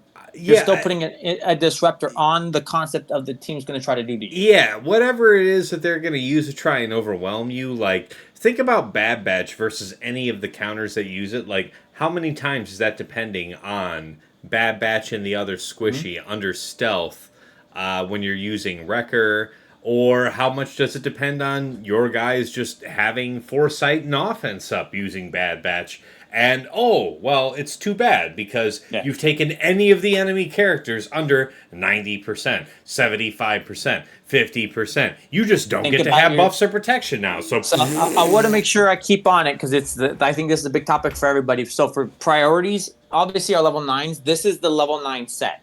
These have a lot of good level 9s, and getting those is like my top priority. Breaking it down to the all the way down to the level 3 dark side. That's interesting. You point that out because I think more so than a lot of other recent sets, there are a variety of really attractive level 9s. We've had a lot of really strong 3s and 6s historically. But I think you're right. This is one of the higher points for interesting Relic 9 or level 9s. Because they go so many places. It's because you can put them in so many places. I'm going to talk about your team specifically and how I'm going to adjust that, right? So it's like, so if we're talking about priorities, I want my level 9. Those have to be there because those are GL killers and will absolutely disrupt your game. And then it's the last piece that will go in is I want as many dark side doubts as I can put into muster where it's not like an obligation for a level 9 Datacron, BG, I don't care, Empire, or something else. Those doubts are going to be money makers for quite a while. I'm right there with you. I see it. All right, Dagger, how about you? New Cron set, your priorities, what you're farming, what your expectations are. Yeah, it's like what TJ said. Like, there's only like 6 bricks on all the L9s, and some of those bricks only because they're paired with something better. Like Death Trooper's a brick because you're just going to use Krennic, right? And for those of you at home who don't know this off top of mind, Death Trooper's level 9 is to be revived the first time it dies, and Krennic's special ability, his AoE that does stagger, naturally will revive Death Trooper if present. So it's just a huge waste to take that level 9. Anyway, go ahead, Dagger, sorry. Yeah, and this just to run down, like the same is true of Shore Trooper, and then both Paz and Grogu are just like, are you really going to use their L9 on the Bo-Katan team if you have Bo? Right. And then I know he's gonna be mad at me, but I'm like, and then like Lando and Bodhi are both kind of bricks, just because again I think that there are better options for those teams. But you gonna take that shit, TJ? You really gonna take that? I'm already telling him fuck you, Dagger, on his thing so many times. Like TJ Land, I've said it. I feel like it's a broken record of the natural course of fuck you, Dagger, and of our thing. But I'll talk about it. TJ's gonna pull the T-shirt up over his head and like sling like that water gallon. I'm gonna counter. I want Dagger to get his point, but I'm gonna say, if you have Krennic's Omi and you read it and what it does. Death Troopers, in my opinion, is not a brick, and I'll explain why later. Why I would say, but it's not. He's already going to be one of the strongest characters out there. Death Trooper, as long as Death Trooper's alive, Krennic stays alive with you, right? I get that you will revive Death Trooper, but if he doesn't get to do the revive, he automatically revives on his own. And as long as Death Trooper is there with Krennic, the team's not going away. So that's the only reason I look at it where it plays the fight differently, that you have the way to do a utility knife. Now, I'm going to counter you on Paz. If you take just ISC and Gar and then take Paz's Kron with Paz, and it doesn't work because he's not a dark side Mandalorian or Empire. So the other bonuses get shut off? But I like Paz's too, though. I think Paz is, a very interesting one. The fact that he gets to assist every time. But I still will counter on the point of Death Trooper. But this is what I'm saying, right? It's like, this has a lot of fun, man. No, I can appreciate your nuanced defense of Death Trooper. I think that's less useful than more useful. But to your point, I was willing to write it off as complete garbage, and it has a narrow use case. But I feel like the faster you Yeah, can push your Krennic, the less valuable that level 9 for Death Trooper becomes. Anyway, sorry. Yeah, go ahead, guys. yeah. I was simply just trying to point out that this is the first time in I feel like a long time where like 2/3 or 3/4 of the L9s are like, I want one of those. And then Very much you have to agreed. balance that. You have to balance that with week one, making sure you get enough of these goddamn L3s. Because going into next week, I'm gonna want like 15 to 18 total crons. Um I have my bow, I have my Gideon, and now it's time to make level threes. Yep. Just because like I know Task runs out of datacrons, but he needs to lose less fights so he doesn't run out of datacrons. That's something he needs to work on. But I have been dangerously close to running out of datacrons a couple of times, which is why I made sure that I capped out with the 30 from this previous set. Because that's something I haven't done previously. I've just kind of like not dealt with like all the datacrons, but I made sure I built like 30 level threes from the last set just to make sure I'd have enough for week one.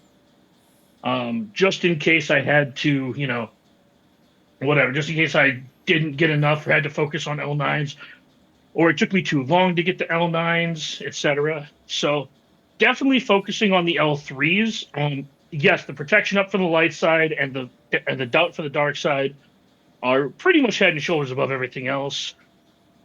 I think you still want one or two of the other ones just in general because as was true with like the last few sets where it's like even the buffs on basic set you wanted a couple of product ones and a couple of resist ones, right? Yeah. Just make sure you have a little bit of variety, but definitely focus on the product and the doubt level threes and try to go wide. My goal going into week one is having 15 to 18 total crons if possible, Which means I'll be spending a lot of time in sector one. That's a pretty tall goal. That's a good goal. It's also a pretty tall goal for a week one rolling in with 18-3 plus. Yeah, I mean I'm already at 7. Yeah. Yeah. Well, it's already almost Thursday, I'm not saying so don't act like I'm crazy. Oh no, I'm freely admitting it's an aggressive thought, but like as many of those prod up and doubt ones I can get in level 3, like Yeah. those level 3s, like we talked about how good they are, but especially in 3v3, these are going to be so much better because they will affect characters faster. All Right? One of the things in 5v5 is you can just kill somebody a lot easier and bypass some of these thresholds. In threes, it's a lot harder to bypass those thresholds. Yes. So I think losing 1 week of 3v3 with some of these is 1/6 of the gaps you're going to get to use them in. So that's why my goal is so aggressive. Because I think they will be that important right off the bat, especially in threes. I think that's a very fair point. Well, how about you then, Sasha? New cron set. What are your priorities? What are you farming? What are your expectations? Yeah, I'll start with that last part. Like my expectations, I go into this maybe with a little less enthusiasm than TJ. I haven't leaned into them as closely, but I think they're going to be good. I think they'll be much better than the other set that's out there, much better than 12. But I don't expect them to have like quite the OP impact that like set 11 or 9 before. There are a number of them that I'm just really curious about. I totally agree with what you guys were saying, and like you could hear the enthusiasm from TJ, and I think that is like that's what a successful datacron set probably should look like. Is it generates this like interest in seeing how new things are going to work, keeping a game fresh. So I like that aspect, and a few examples of that, like. Again, I haven't gone deep into it. I don't have a ton rolled out, so I haven't tested them. But I'm going to go because it's threes, and for the reasons Dagger highlighted. I mean, I want to get as many as I can be equipped going into week one of threes. But like some of the ones that like really intrigue me, and this is all in theory, so not in practice yet. But like simple, like Empire level 6. There's this Empire. If you reduce turn meter, you turn it into product for your team, and it's stacking. There's no limit. So. And then when you lose your product, you gain 10% turn meter. I look at things like, and again, only relevant to threes, only relevant for maybe like a 15th strongest defense on the board at the top of Kyber 1, but like a Darth Vader lead, right? Darth Vader lead, any damage that's being done by Sith or Empire has a 50% unresistible possibility of reducing defense, the target's turn meter. And suddenly, you've got Darth Vader with his opening move as a defensive squad having a shot at getting 3 protections up, and once you dispel those or come after Darth Vader, he's gaining 30% in turn meter. Like, those are just kind of cool little things. Like, I just like that just adds some juice to squads that otherwise would sit on the shelf. Another one that I'm curious about, like, we'll get to favorite level 9s, and like, spoiler, mine's Turret. I'm really curious about it, both because I just love Rogue One and I thought it was a cool character and there's sentimental attachment, but I think I really like that character. And there are multiple level 6s that intrigue me for Turret, and I know most people will focus on, understandably, under like a solid lead, something like the Rebel Fighter one that whenever you lose a stack of heal over time, you gain a stack of heal over time for 2 turns. That's pretty cool. But there's one right below that I don't know the mechanics of this, but when you have Turret with Rebels, if a Rebel under Turret's unique, if a Rebel takes a critical hit, they gain a heal over time, right? I would assume that would be considered a buff that is granted by Turret. And if that's the case, then the second of the level 6 Rebel Fighter mechanics listed there says when a Rebel Fighter grants allies a buff, that ally gains 10% turn meter. So the whole concept of then you could have Turret, who has other interesting aspects with this level 9 that we'll get into in a bit, and a high survivability squad that every time you crit them, they're gaining 10% turn meter. It's pretty cool. I like those little things. I don't know if they necessarily work. Like, one, I don't know if that's how they're intended to work. No, it's a cool sleeper idea, though. Like a Chirrut, like, I'll tell you what, the number of times I would expect, like, as a probability for me to end up in a situation where I'm fighting a Saw team, or Yep. whatever Rebel Fighter team where Chirrut is present and I'm expecting to get turn meter looped out of existence, you would surprise me. I would be caught off guard. So I think that stuff's fun. I don't know that it'll be OP. I think there will be some cool stuff discovered. Looking forward to it. I don't have particularly well formulated plans for it yet. Yeah, I remember a few days ago Dagger sounding off that he kind of liked the way this looked. I think his comments were more focused on 5s at the time. But that Chirrut Imwe level 9 is kind of interesting if you're going to have Baze paired with it, because no cap to the stacking offense either. That's pretty attractive. Like turn meter, the Hots are just so great on that team with stacking your own damage from the Saw lead. Like Saw, exactly. Like Saw Chase sounds kind of grody with this particular level 9, so that's definitely worth highlighting. I think that's fair. All right, yeah. For my part, new crons in this set. What are my priorities? What am I farming? What are my expectations? So certainly in terms of what I'm farming, I'm trying to have not less than 14 of the new set at level 3 or better. My priorities. If you're wanting 15, it talks about having 14. Okay. Well, I say 14 only because when I'm looking at the screen on BlueStacks, like each row of Datacron's like 7. So it just fits my eye socket better to say 14 than 15. If I get 15 or even 16, you will be the first man to know, Dagger. I will let you know. You need to have that information more than the average bear. My petty ass expects that DM. Yeah, no. And I'm there with you because, like, I'm petty when I have to be, but damn, can I be petty? So, okay, we can do that. But obviously, our leading, it doesn't even need to be mentioned that Bo-Katan and DTMG are everybody's kind of minimum level 9, that if you're able to feasibly go for Relic 1, surely you're going, not for Relic 1, for week 1. Surely you're going to go for those 2.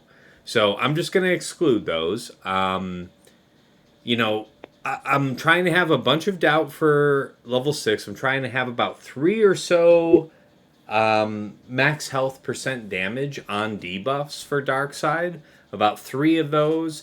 About 3 light side of the same. and then probably about 5 or 6 of the protection up level 3 that Dagger had mentioned earlier. My expectations of this set is mostly centered around, the 3s and 6s historically have been pretty easy for me to farm. The desired 3 and 6. The hard part is the stats, and the stats are sneaky on this one. They're not as overtly powerful as some of the previous sets, but we've already highlighted the potential significance of deflection for Ray in terms of impeding not only JML but also Star Killer. But also there's like a ton of tenacity on this set. There's potency on this set. There's crit damage on this set. So don't sleep entirely on the stats. It's really not a week 1 consideration, because if you're thinking about what on a Datacron you're going to re-roll to have right for week 1, that's going to be like a 369 question, right? You're not going to try and optimize stats on week 1. But it is something to keep in mind. Yeah, I mean, even if it impedes me from fully getting as far as I want in Conquest here this first week, I'll be damned if you catch me without a robust inventory of 3+ Datacrons from this set. You say this every Conquest. I said no. I'll be no. I'm no. This time I'm angry about it.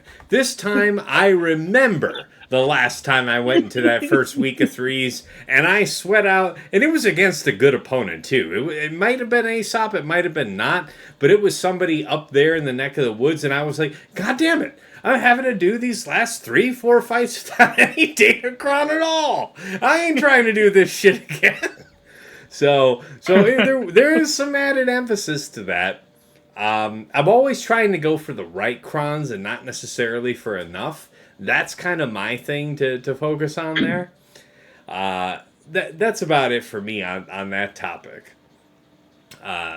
Circling around here, next one. This is where we have some really fun thoughts here. Pick of the set. And by the way, thanks again to Dagger for preparing these notes. It's been a crazy week for me, so I appreciate Dagger kind of coming up with this topic list here, which is helping us out a lot. But anyway, pick of the set. Each one of us gets to pick one level 9 that we want to talk about, that we want to highlight going into this week 1. So, of course, we will start with TJ. What you got, man? What are you thinking? Who's Mine's who's the your hot pick? topic. Dagger's gonna give me shit. I don't care. I'm a truthist. No, I already took my one shot. You're good. No, he gets a multiple one. I'll be okay. Until it's proven otherwise, I'll keep taking it, because when it is proven correctly, you're never hearing the fucking end of it. Bodhi is the one I want to play with. I want to see. I've already had him built. One of our guildmates showed me the way, looking at the subset of the kit and how it works out in the turn meter game. I want to play with the Bodhicron and have that play. Now, hey, is this secret sauce or is it? No. Has it been on your roster long enough that you want to share with the good people what that spec looks like? What does that spec look like on Bodhi Rook himself? Before you go on about the Cron. So it really doesn't. He's all about getting to take turns. For each thing, he takes a turn. Once he does, he's like an engine, because it continues to speed up and more things continue to happen. He adds more defense. He does more things. He adds more utility to the team each time he gets to go, and he's continuing to gain turn meter once he does go. So with the Cron and the way it's set up, but hold on, because I know what you're going to say. No, I was just going to explain the mechanic of, at the end of his turn with his Zeta, he gives offense up, and characters with offense up have 50% defense. That's the mechanic he's referring to, making your team just a little bit bulkier. Sorry, I was just explaining the mechanic of why you want to take a bunch of turns. It's the other one, and I'll actually, so since Tass is asking about it, and where I start to really like Bodhi and what he does, especially when it comes to that setup, he's gaining turn meter. Where is it? Remove 10% turn meter from all enemies, double for Empire. All allies gain 10% turn meter, double for Rebel allies. So that's already starting in his special. So once he starts going, we have that. Inflict target enemy with evasion down, which can't be evaded. Target other ally gains offense up and potency up, and turns in his call to assist. If Bodhi targets ally as a rebel, Bodhi gains 30% turn meter. Now you tie that in with the Kron where he's already gaining more. And then even if you kill him, he gets to come back. This whole play out, I think, is going to be huge. Yes, one thing Dagger called out, and I don't know if it's true or not, is they have the wording spaced out where if the Outlander is a rebel fighter. I think I think it'll be a lot of fun. Don't know how it plays. I want to try it with Leia because it's the second line. He's still doing a lot in his kit with or without the Kron. If he still gets to come back, that means your team gets to stay there around for a lot longer. And your other team, being a rebel fighter team, is going to have a lot to play with. So I really want to play with Bodhi and see what he gets to do, but I do agree. And even on the Saw team, I think he has a lot of merit. Or what if you do, like, I don't care, Saw lead Leia? There's so much to play with, I think, with Bodhi and how he works and how his kit is built in. It's like, to me, Bodhi was built for Leia like Embo was for Jabba. He's just an unhidden gem that's there and can do a lot of stuff for the team. So, I mean, I think we just need to see if that last line applies, whether or not the leader is rebel fighter. Right. Agreed. But I want to play with it to see what it is because I think Bodhi's going to be a lot of fun. For those who haven't built, going to be cool. Now tell the good people, mod-wise, what does built look like for Bodhi Rook? It's a rare character, so people will have no idea. Just as a default, I tracked the grades. What does it look like? I tracked the grades. I tracked KP is the one who told me about it when I got to see a fight back when the Kron was there, and I got to see the truth, and I started digging in his kit. What I want, honestly, it's because he's giving out stuff that's not going to matter. Turn meter removal would be nice, so some potency, but realistically, about 300 speed. You want him to be able to go. He's got to be able to take a turn. How much speed is that? 300. What added speed is that? What is that right now? You're 282 right now. Let me tell you right now. Mine's 282 with a 130 set, so it'd be 148. Okay, so plus 148 set. About what you want him to be. Yeah, like I said, I felt very effective with 300. I felt that was great because once he gets that first turn, man, it is just, you watch him, he starts going, and all of a sudden he's going more and more than everybody else because his turn meter gain is stupid. All right, I can see that. All right, well, I appreciate you sharing that. That's a good thought.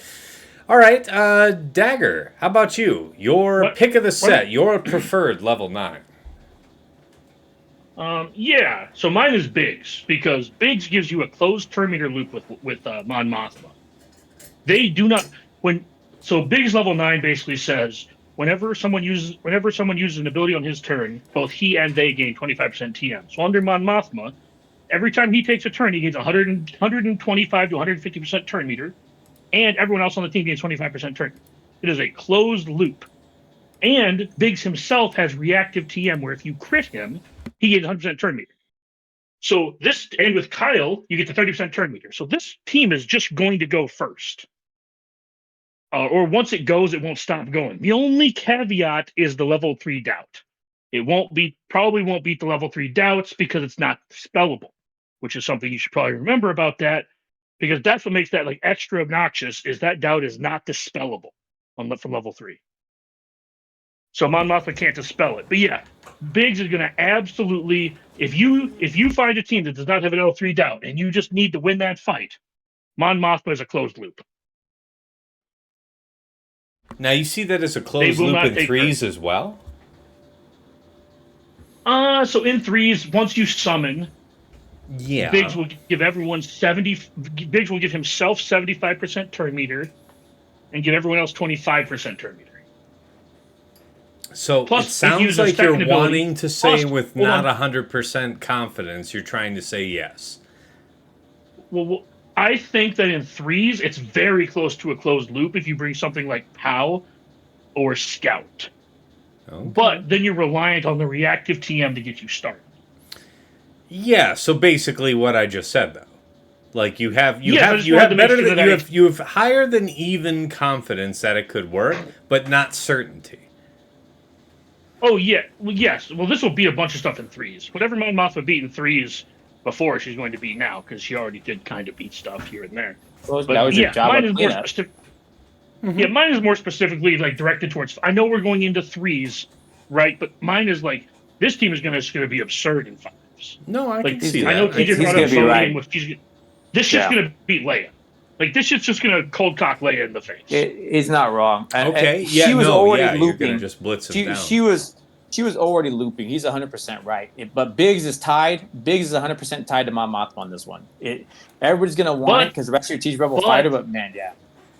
But it has applications under Leia because he calls someone to assist. Sure. So if you do Drogon Biggs and you do the call to assist and you call Drogon, he's gaining 25% turn meter and Biggs is gaining 25% turn meter. That's a grody one to start your Leia season. I like that a lot. And in 5s, if you put Wedge and Biggs on that team, he'll go call Wedge, give himself 50% turn meter, and give them both 25% turn meter. Drogon Biggs seems spicy for 3. Don't forget, now if you bring in Wedge, you're bringing in, and they're doing the assisting, right? Defense down on that team is going to just get obliterated. Oh, I like it. That's a good one. I do like that. I'll be honest with you. I was not even thinking about Biggs. Yeah. And we were talking about sleeper level 9s going into this recording, so that is a good one. I mean, I take for granted what you're saying about 5s, but of course I'm thinking right here about this first week, so even then I'm seeing some potential. So I see where you're coming from. I get a full chub anytime Mon Mothma's relevant. That team is one of my favorite teams. That team, from the moment it came out, was just an absolute fucking blast. Oh, and then they got Kyle, and it got a facelift. And now every once in a while it gets a Kron set. I'm just like the 50% TM last set was just like, yay! Yeah. Loops. All right. Anyways, I can gush about this one for a while, so I'll just like. No, it's a good one. I mean, turn meter loops are exceptional and highly valued when available. But how about you, Sasha? Your pick of the set. What's your preferred level 9 that you're going to go for, and why?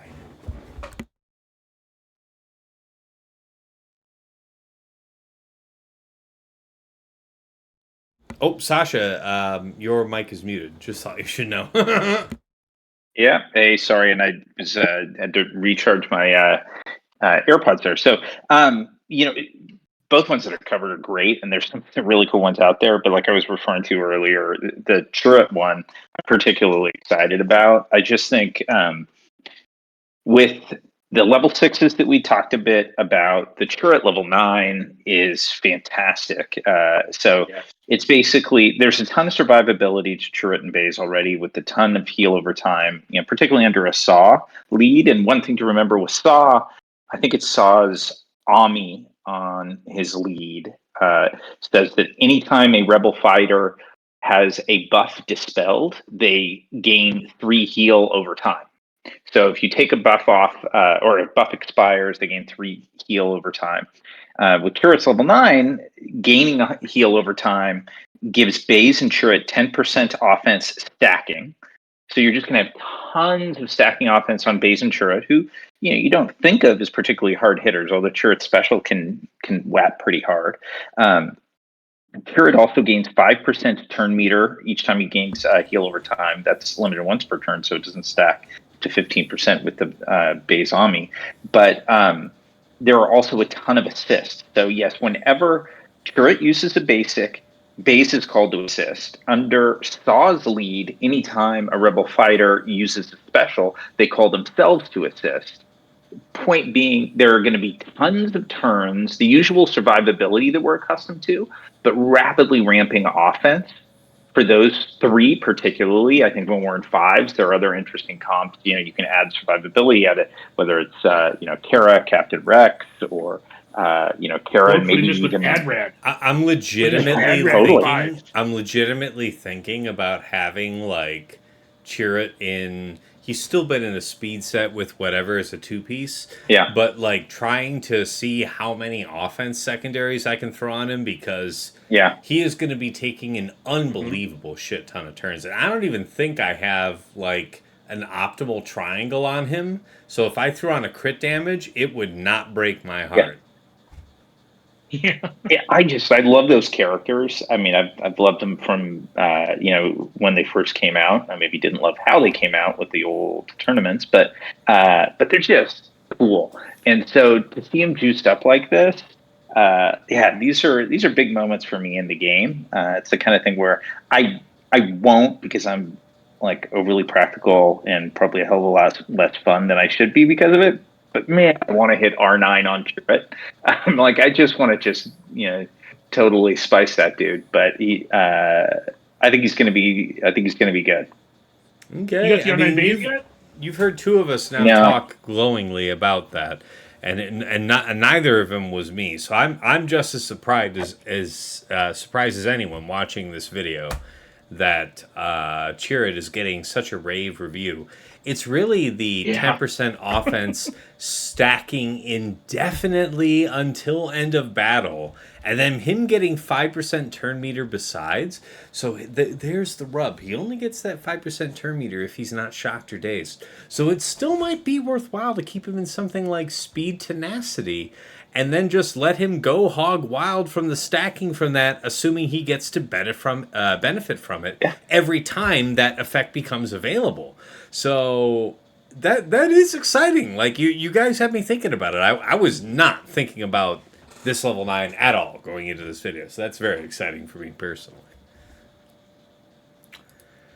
Okay, well, I mean, for myself, my level 9, it shouldn't come as much of a shock to any of you who saw the Set 13 Datacron video that I put out a few days ago, but I'm interested in Director Krennic.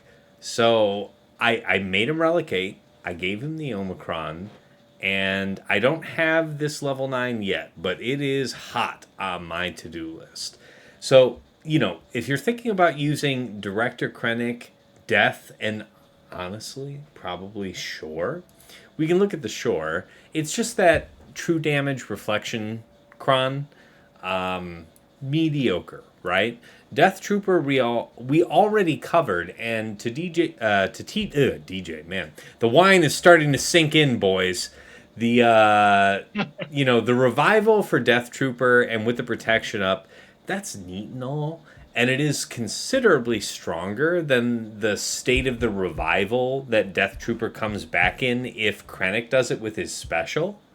But Krennic can do it every time he gets that special off cooldown.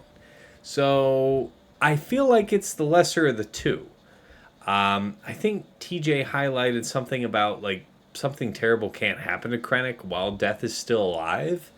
So that might be the one argument in favor for this, but I'm thinking that OG Krennic here in a crit damage, crit chance set up to hit strong out the gate and then stacking all the time, I'm into it.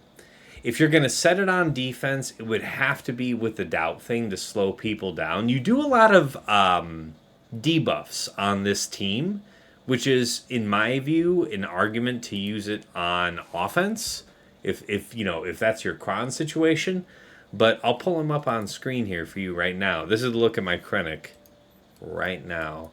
Relic 8, 281 speed, crit damage triangle, 73%, 73.5%, trying to get to 75 so that with his leadership he's at an even 100% potency.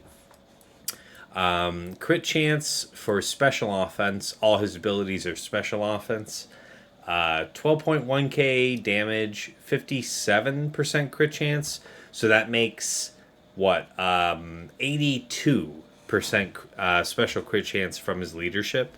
So he's just going to be slapping people.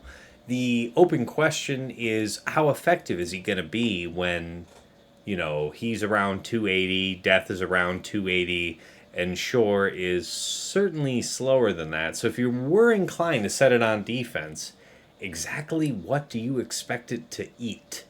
Is it just one of the many Bad Batch consumption forks? And is that going to really prove valuable in a offensive meta that has been heavy in offensive teams for some time? I don't know. But I'm willing to take the plunge because I sunk the Omi, I've sunk the mods, and I want to believe that he can slap the shit out of somebody. So that's my stumping for Krennic. I don't know if you guys had any thoughts on it. And if I may add to it. Please. So Krennic Lee also gives crit chance, and whenever you crit someone, you ability block them, which can't be resisted. Yes. And they both have AoEs. When Death Troopers around, Krennic can't be crit. And then Krennic gives them both a bunch of extra offense, not included in the Omi. I mean, also more in the Omi. But yeah, to TJ's point, like, as long as Death Trooper's alive, they probably can't just bonk off Krennic just for funsies. And you can't hide behind taunt. That's the key. Yeah, that goes with Yeah, Omi. the ignores ignoring taunt, yeah. Yeah, that's the Omi. Yes, the Right. Omi is the ignore taunt. I was speaking for non-Omi kit. Just how I was mostly trying to speak to how Death Trooper and Krennic interact. Well, so I'll profitably say as this PvP. to the folks at home. I mean, if you're even thinking about going the direction I'm going with Director Krennic level 9, you best be having this Omi. You best be taking advantage of this synergy. Don't do one without the other. Literally, do not pursue this level 9 unless you're in a position that you have the Omicron budget such that you can sink this Omicron on Krennic and not feel bad about it being intermittently useful after 4 months. It's going to be strong right now in some applications, but it won't be any stronger than it is right now. So only take it if you are just flush. Like, I set this Omicron on Krennic, and then I still had over 100 Omicron materials remaining. So that's the position I was in, and it didn't have to be maybe that strong, but I had to be pretty comfortable, Omicron-wise, to set this because, we have Darth Bane only a couple months around the corner from joining us. And who knows what else for TW and anything else in between. Sorry, go ahead, Dag. I was saying, actually, a little bit over 5 weeks from now, we'll have Bane. So there you go. Yeah. So certainly a luxury, but something I'm curious about, because if it is going to be valuable, you'll see that this Omicron works in 3s or 5s, but I think it would be very rare that it's valuable in 5s. The fact that so many folks have to stretch their rosters in 3s, and a lot of opponents get the balance wrong for how much to set on defense versus offense in 3s.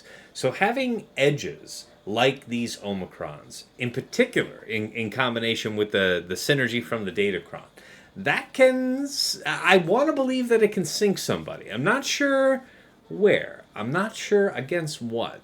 But I'm willing to be at the foremost edge testing what that can do. And anybody who knows me knows that I'm generally pretty risk averse to taking the plunge. But it doesn't harm me to try this time, so I'm going to do it. But much like his marriage, he'd step out for Ben Mendelsohn. Hey, yeah, I've got no defense to that. Guys, we've covered all of our stated topics. Now, I know we're moving on in this video, but I wanted to cover at least a couple of viewer questions before we close out. Is that okay with you guys? Any of you short on time? Let me know what your restrictions are right here. No, we're good. Do it. Okay. Well, I had a couple DM questions. Let me see. I only want to really select one question per viewer that I had our patrons throw a couple questions our way, anything they wanted us to cover going into this. So let me look.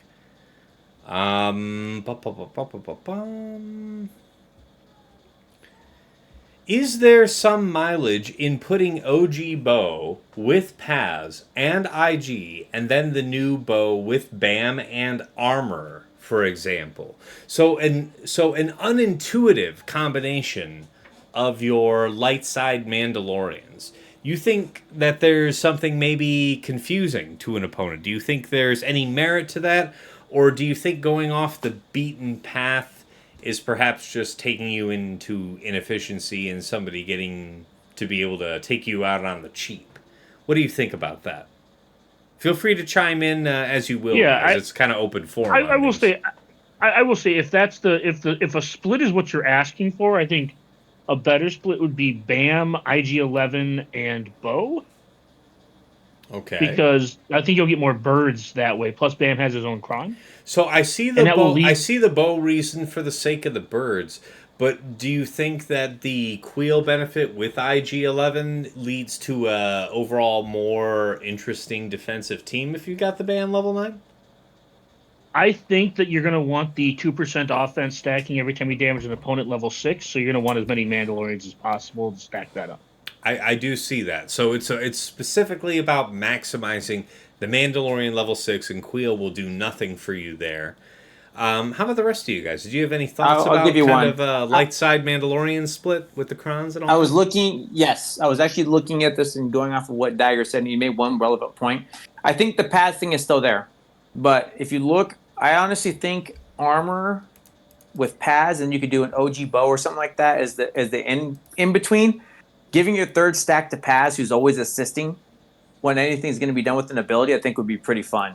Because then you still satisfy all the things, and most people's Mandalorian armors are going to be pretty fast. So taking her lead and doing it that way and putting those two together, everybody already knows the 3 stack on Paz is a monster. Well, he should be able to easily get it with this setup now, right? And the ability that's actually pretty clever. I mean, we're talking about kind of how armor feels left out of this whole light side Mandalorian her the gimmick. lead. And this synergy with the pause, because I have it on screen right here. Whenever another ally uses an ability, like any ability on their turn, Paz Vizsla assists, dealing 50% more damage. 50% more damage. Not dealing 50% damage. Like a lot of assist effects where the assisting character is doing reduced damage. This son of a bitch is doing 50% more. I think you got a case there. And then with armor... Now, obviously, the counterattacks don't trigger this effect for the 50% more damage. But, wow, 3 stack of Beskar on this guy sounds like a bad bit of business. I'll even do you one better. As far as your split goes. Yeah, let's hear it. There is a Bam, Paz, Sabine team you could build. Again, Sabine deals damage 5 times on her AoE. Yes, it does. Right? That shit hurts so bad. And it still saves your armor to go with Slacker or C. I like that. That's really sharp. I think the other thing you could do too is you could do OG bow as a lead as well, and still do. Yeah, it plays so many ways to do this. So I keep talking about this set, and it's like, yes. Do I want to put Bam with new bow? No, because I think Bam does his own thing. I think Bam lead is just so much better than bow lead. Honestly, realistically, I agree, and I think IG-12 is definitely money in that team. But you could put a third in there that's going to do his job still. I agree with Dagger. I don't know if you necessarily need Paz. I just called it out like, to me, that's a staple team. Yeah. Those 3 are like peanut butter and jelly, right? But 100%, once you start moving along, these splits are going to get crazy. And I'm telling you, these level 9s are just good. Okay. Doesn't Sabine also put down 5 exposes for you to hit too? I want to say she does if you have that Zeta sunk. And she's a sleeper character. That's right, because it reduces the cooldown. Yes, for each one you get to hit, it reduces the cooldown. So the reason I bring all that up with the Paz, with Sabine and Paz, is that Sabine's going to deal, I think, 5 instances of damage and put down 5 exposes. Each expose is a separate instance of damage when hit, which means when Paz assists and hits those exposes, that's more instances of damages for turn meter from it's disgusting. and for Bird. And don't forget, you're removing the turn meter because you're also putting out the stagger to remove their stuff. Listen, guys, this is exactly the kind of B or whatever C tier team that people would love to know about. You put that on defense, that could stack a good handful of banners. That is an asshole Especially team. If you crank your Sabine to be really fast. It's just there's a lot of ways. Now, to your thinking, how fast is a really fast Sabine? Plus 150, plus 160. She's a reasonably slow character, so you're going to have to put a lot I have her in a crit damage the only concern you have to be concerned she's really flimsy. Even look at your relics on your Sabine now. That's why I said Paz, right? Because Paz is just not going to die ever. No, and that's why I brought up the Beskar. You're looking for, I love his ability that you. So one of the big things Fiddle talked about, and other people talk about it too, is his chance to assist sucks. Yeah. Him always getting to assist. That's like you're for immediately removing 50% more, not 50% less. Yeah. It is fucking insane. Right. Now you stack them the way you stack them, and now you tie in giving 3 stacks.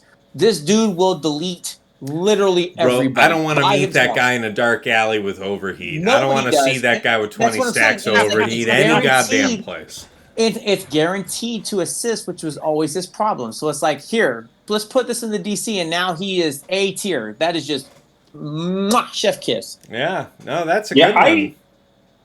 I was just taking a look back at my 3v3 history end of last year, and one that I set a few times was Armor Grogu, or like the ID-12 and Paz. I remember And that, you son of a bitch. I think I had bounty hunters for it, but at the time I was like, yeah, that's my first time seeing this, and this could be bad. yeah, and like how much worse that is if you get Paz assisting all the time and for extra damage. I apologize, Yep. guys. I need to jump. I've got to jump to another commitment. No, it's So great to I'll have let you guys had keep you. going. We'll be able to wrap up just fine. You've been great for all the questions. Thank you so Thank- much for your time, Yes, man. thank you for your. Yeah. Yeah, anytime. Hey, Pleasure as take care, always. guys. All right, see you All soon. right, Sasha. Yeah. All right. All right. We got just one or two other questions if you guys don't mind. So we'll move right on through them Sure. and wrap on up. But so our last question that was really good for discussion here, that was from Stryker. So thanks to Stryker for that one. Seagulls here.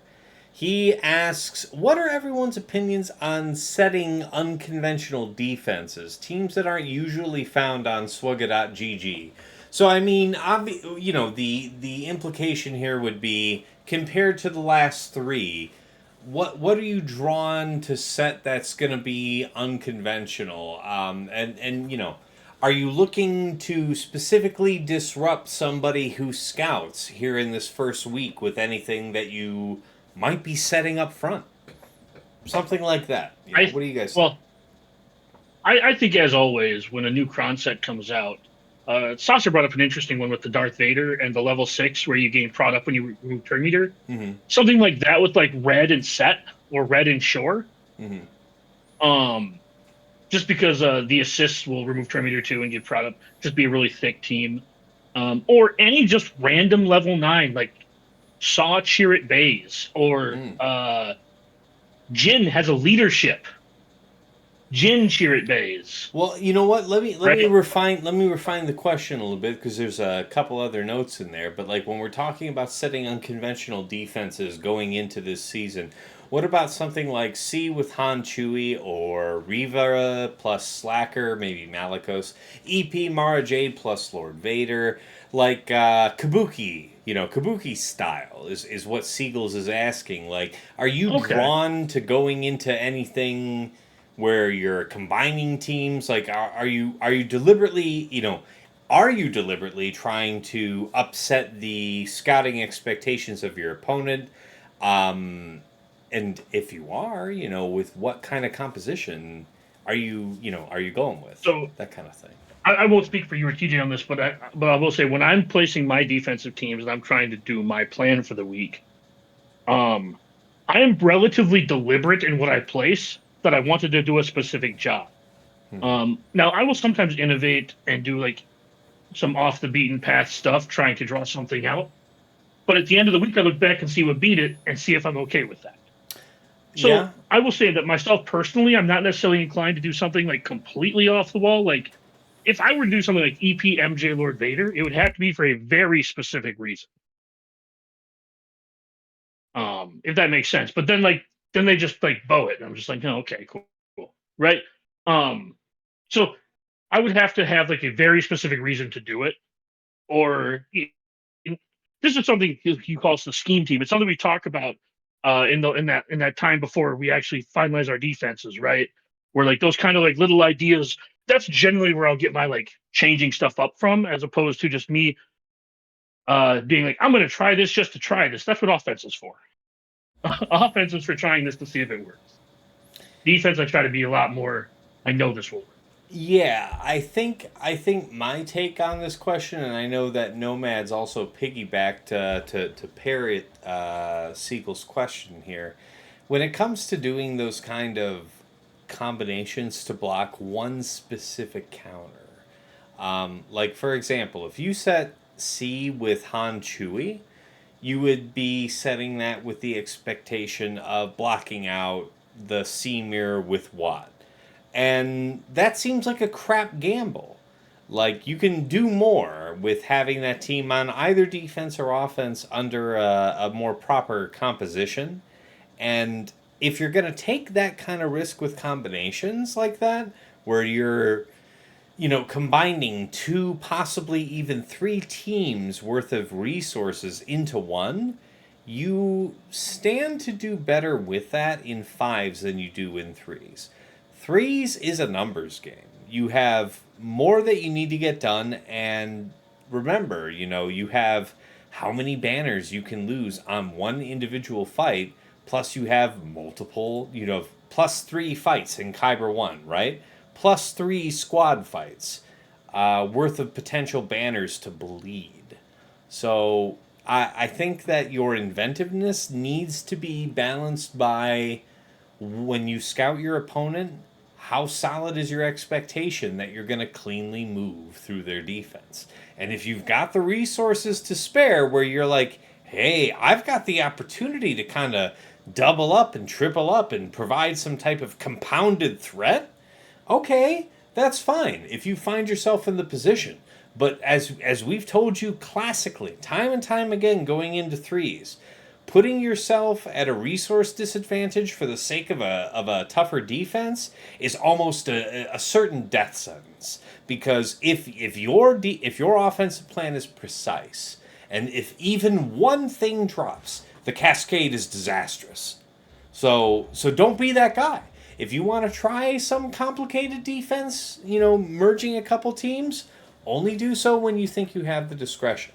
I know Dagger and I spoke on that. I'm going to run to the men's room real quick while hopefully we get a comment from you, TJ. I know we didn't get anything from you, but maybe you had something you wanted to add while I quickly run.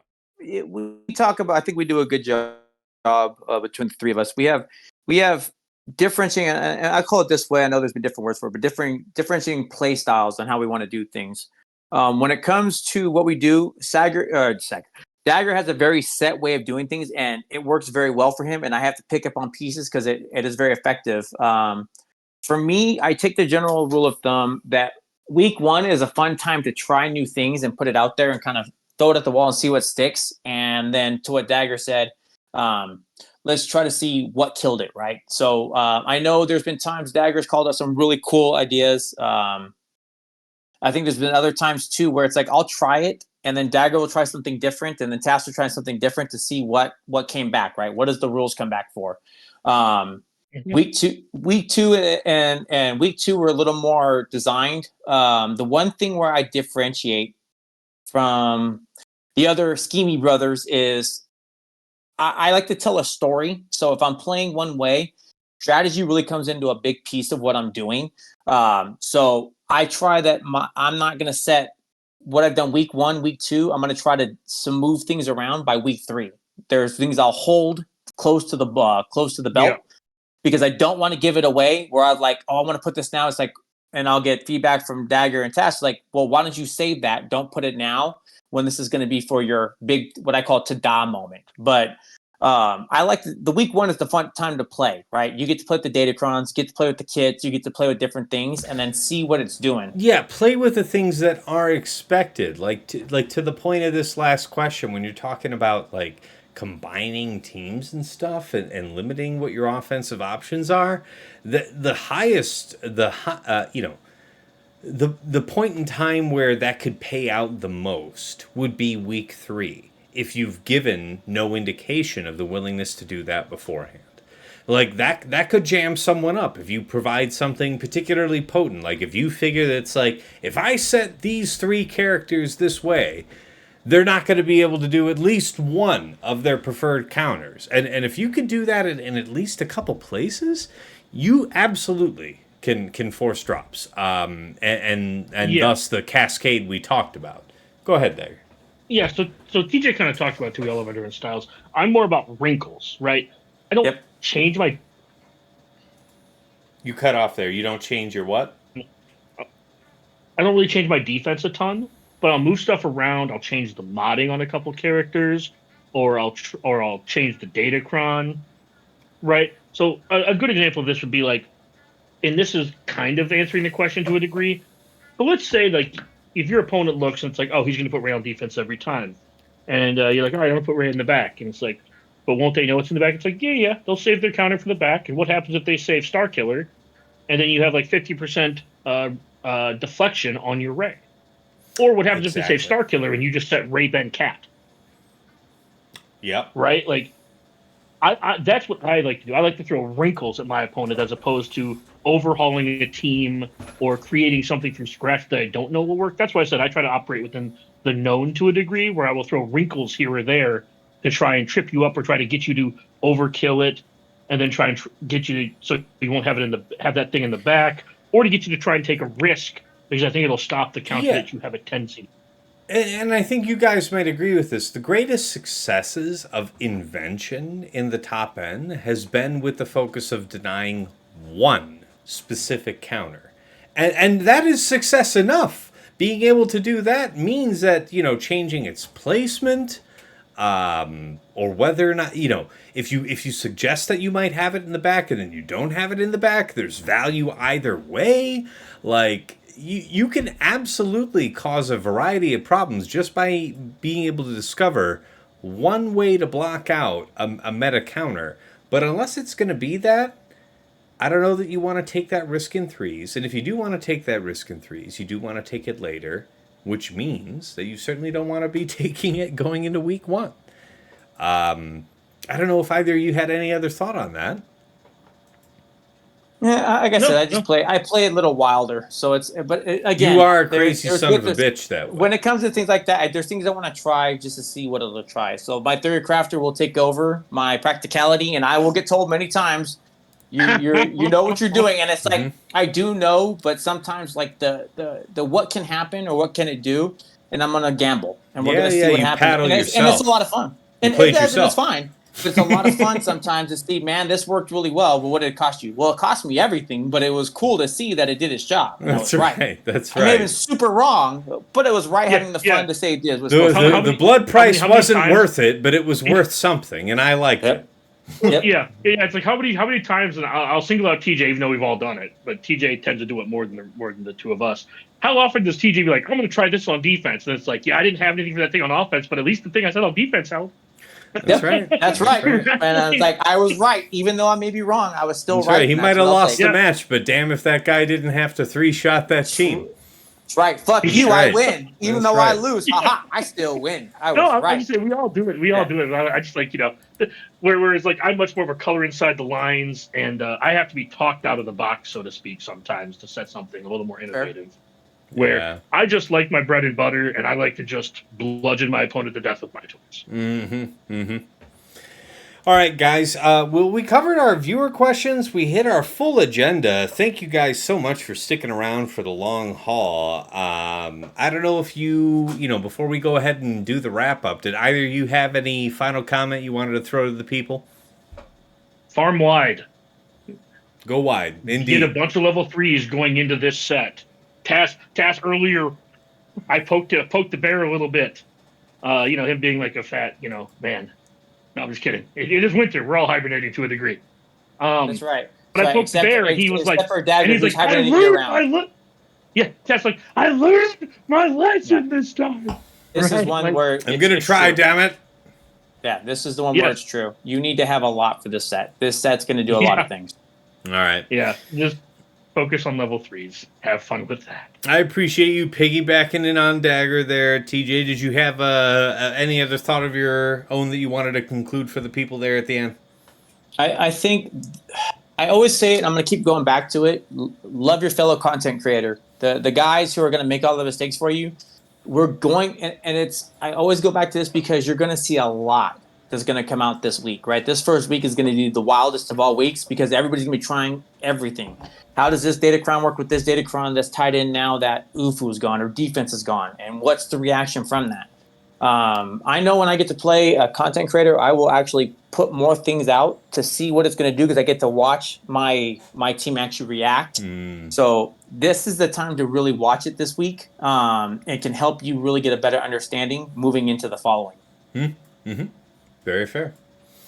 I mean, for my part, guys, you're going to want to make sure that you've got good coverage It's about having more datacrons than the right datacrons for week one. We've all been pretty consistent about that here. It's important to have your right targets in mind for 3 and 6. And if you really want more detail on that, again, look at my YouTube channel. Look up the Datacron Set 13 video that I posted to give really tuned guidance on the 3, 6, 9s you should be going for. But outside of that, quantity is more important than quality for week one. That is the greatest advisory I could give you, because nothing hurts worse than to be caught without at the end of your fight. That being said, as always, thank you to Dagger, TJ, and Sasha Isha for making time in your busy schedules. You guys all have, family, full-time jobs, stuff going on in your lives. I really appreciate you guys making the time to be here.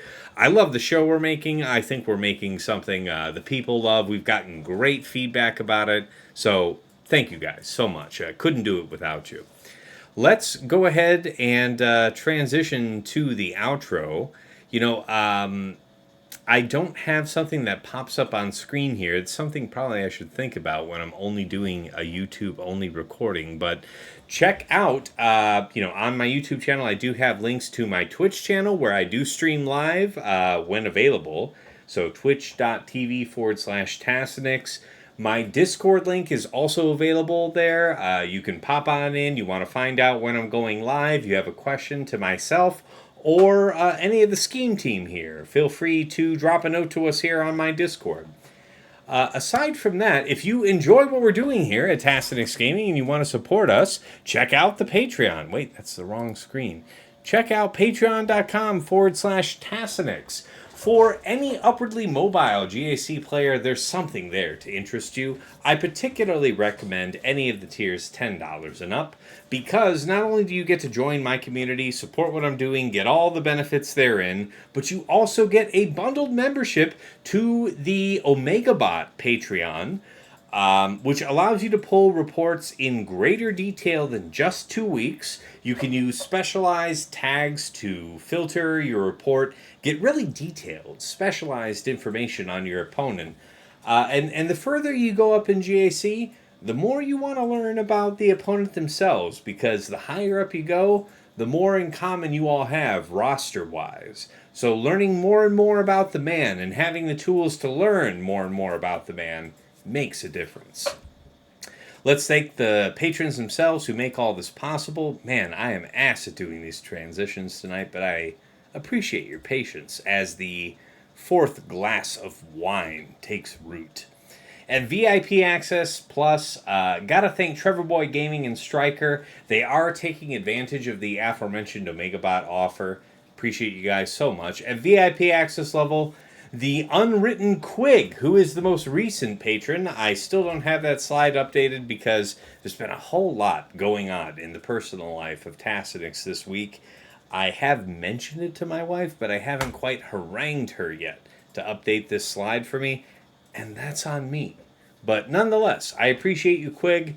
And additionally, here at VIP Access, let's thank White Wolf, Sam Vimes, Jobin4527, Sweens14, Stark Strategy Gamer, Sir Boss, Lego Calrissian 2187, Deadpool Kyle 28, Johnny B Ottawa, Darth QPPMG, Ray's Malbus, and JJ's Productions Twitch. Special thanks goes out to Yoda Force, one of my original streamers. He bought me the mic that I'm talking to you on right now. He's long since quit the game, but we remember him fondly. Wish him well. To Mrs. T, my darling wife, I'm 2+ hours into this VOD, and I told you it was going to be 90 minutes, so thank you for not unceremoniously butchering me and leaving what's left of me in the front yard to warn potential future suitors about the consequences of underestimating the time they need to do some random bullshit to support a phone video game. Love you dearly. To Dagger, TJ, Sasha Isha, my co-hosts on this fantastic show, thank you guys so much for, again, all the time that you put in and reserve for us to make something of quality, something that matters to the people. Really appreciate it. And of course, an additional note for Dagger, he is an admin on my Discord, helps a lot out with questions from members of my community. So thanks a lot for that added support. And of course, last but never least, Nomad's Reaper. He'll pop into my streams from time to time, drop thousands of biddies, dozens of subs, and his support has been incredibly generous over the years, so really appreciate you, man. All right. For everybody here that is already part of my Patreon community, this video will be available tomorrow morning, so look forward to hearing your feedback on it. For all of our other followers here, our general subscribers here on YouTube, this video will come out. Today is Wednesday. We'll put it out Saturday morning. And I really look forward to hearing everybody's feedback going into, this 3v3 season. It's an exciting time anytime a new Datacron set is coming available. Anyways, I know my couple co-hosts are hanging out here again once more. Thanks so much to you guys for making the time, and for all you viewers out there, it's been real, it's been awesome, it's been real awesome. Take care.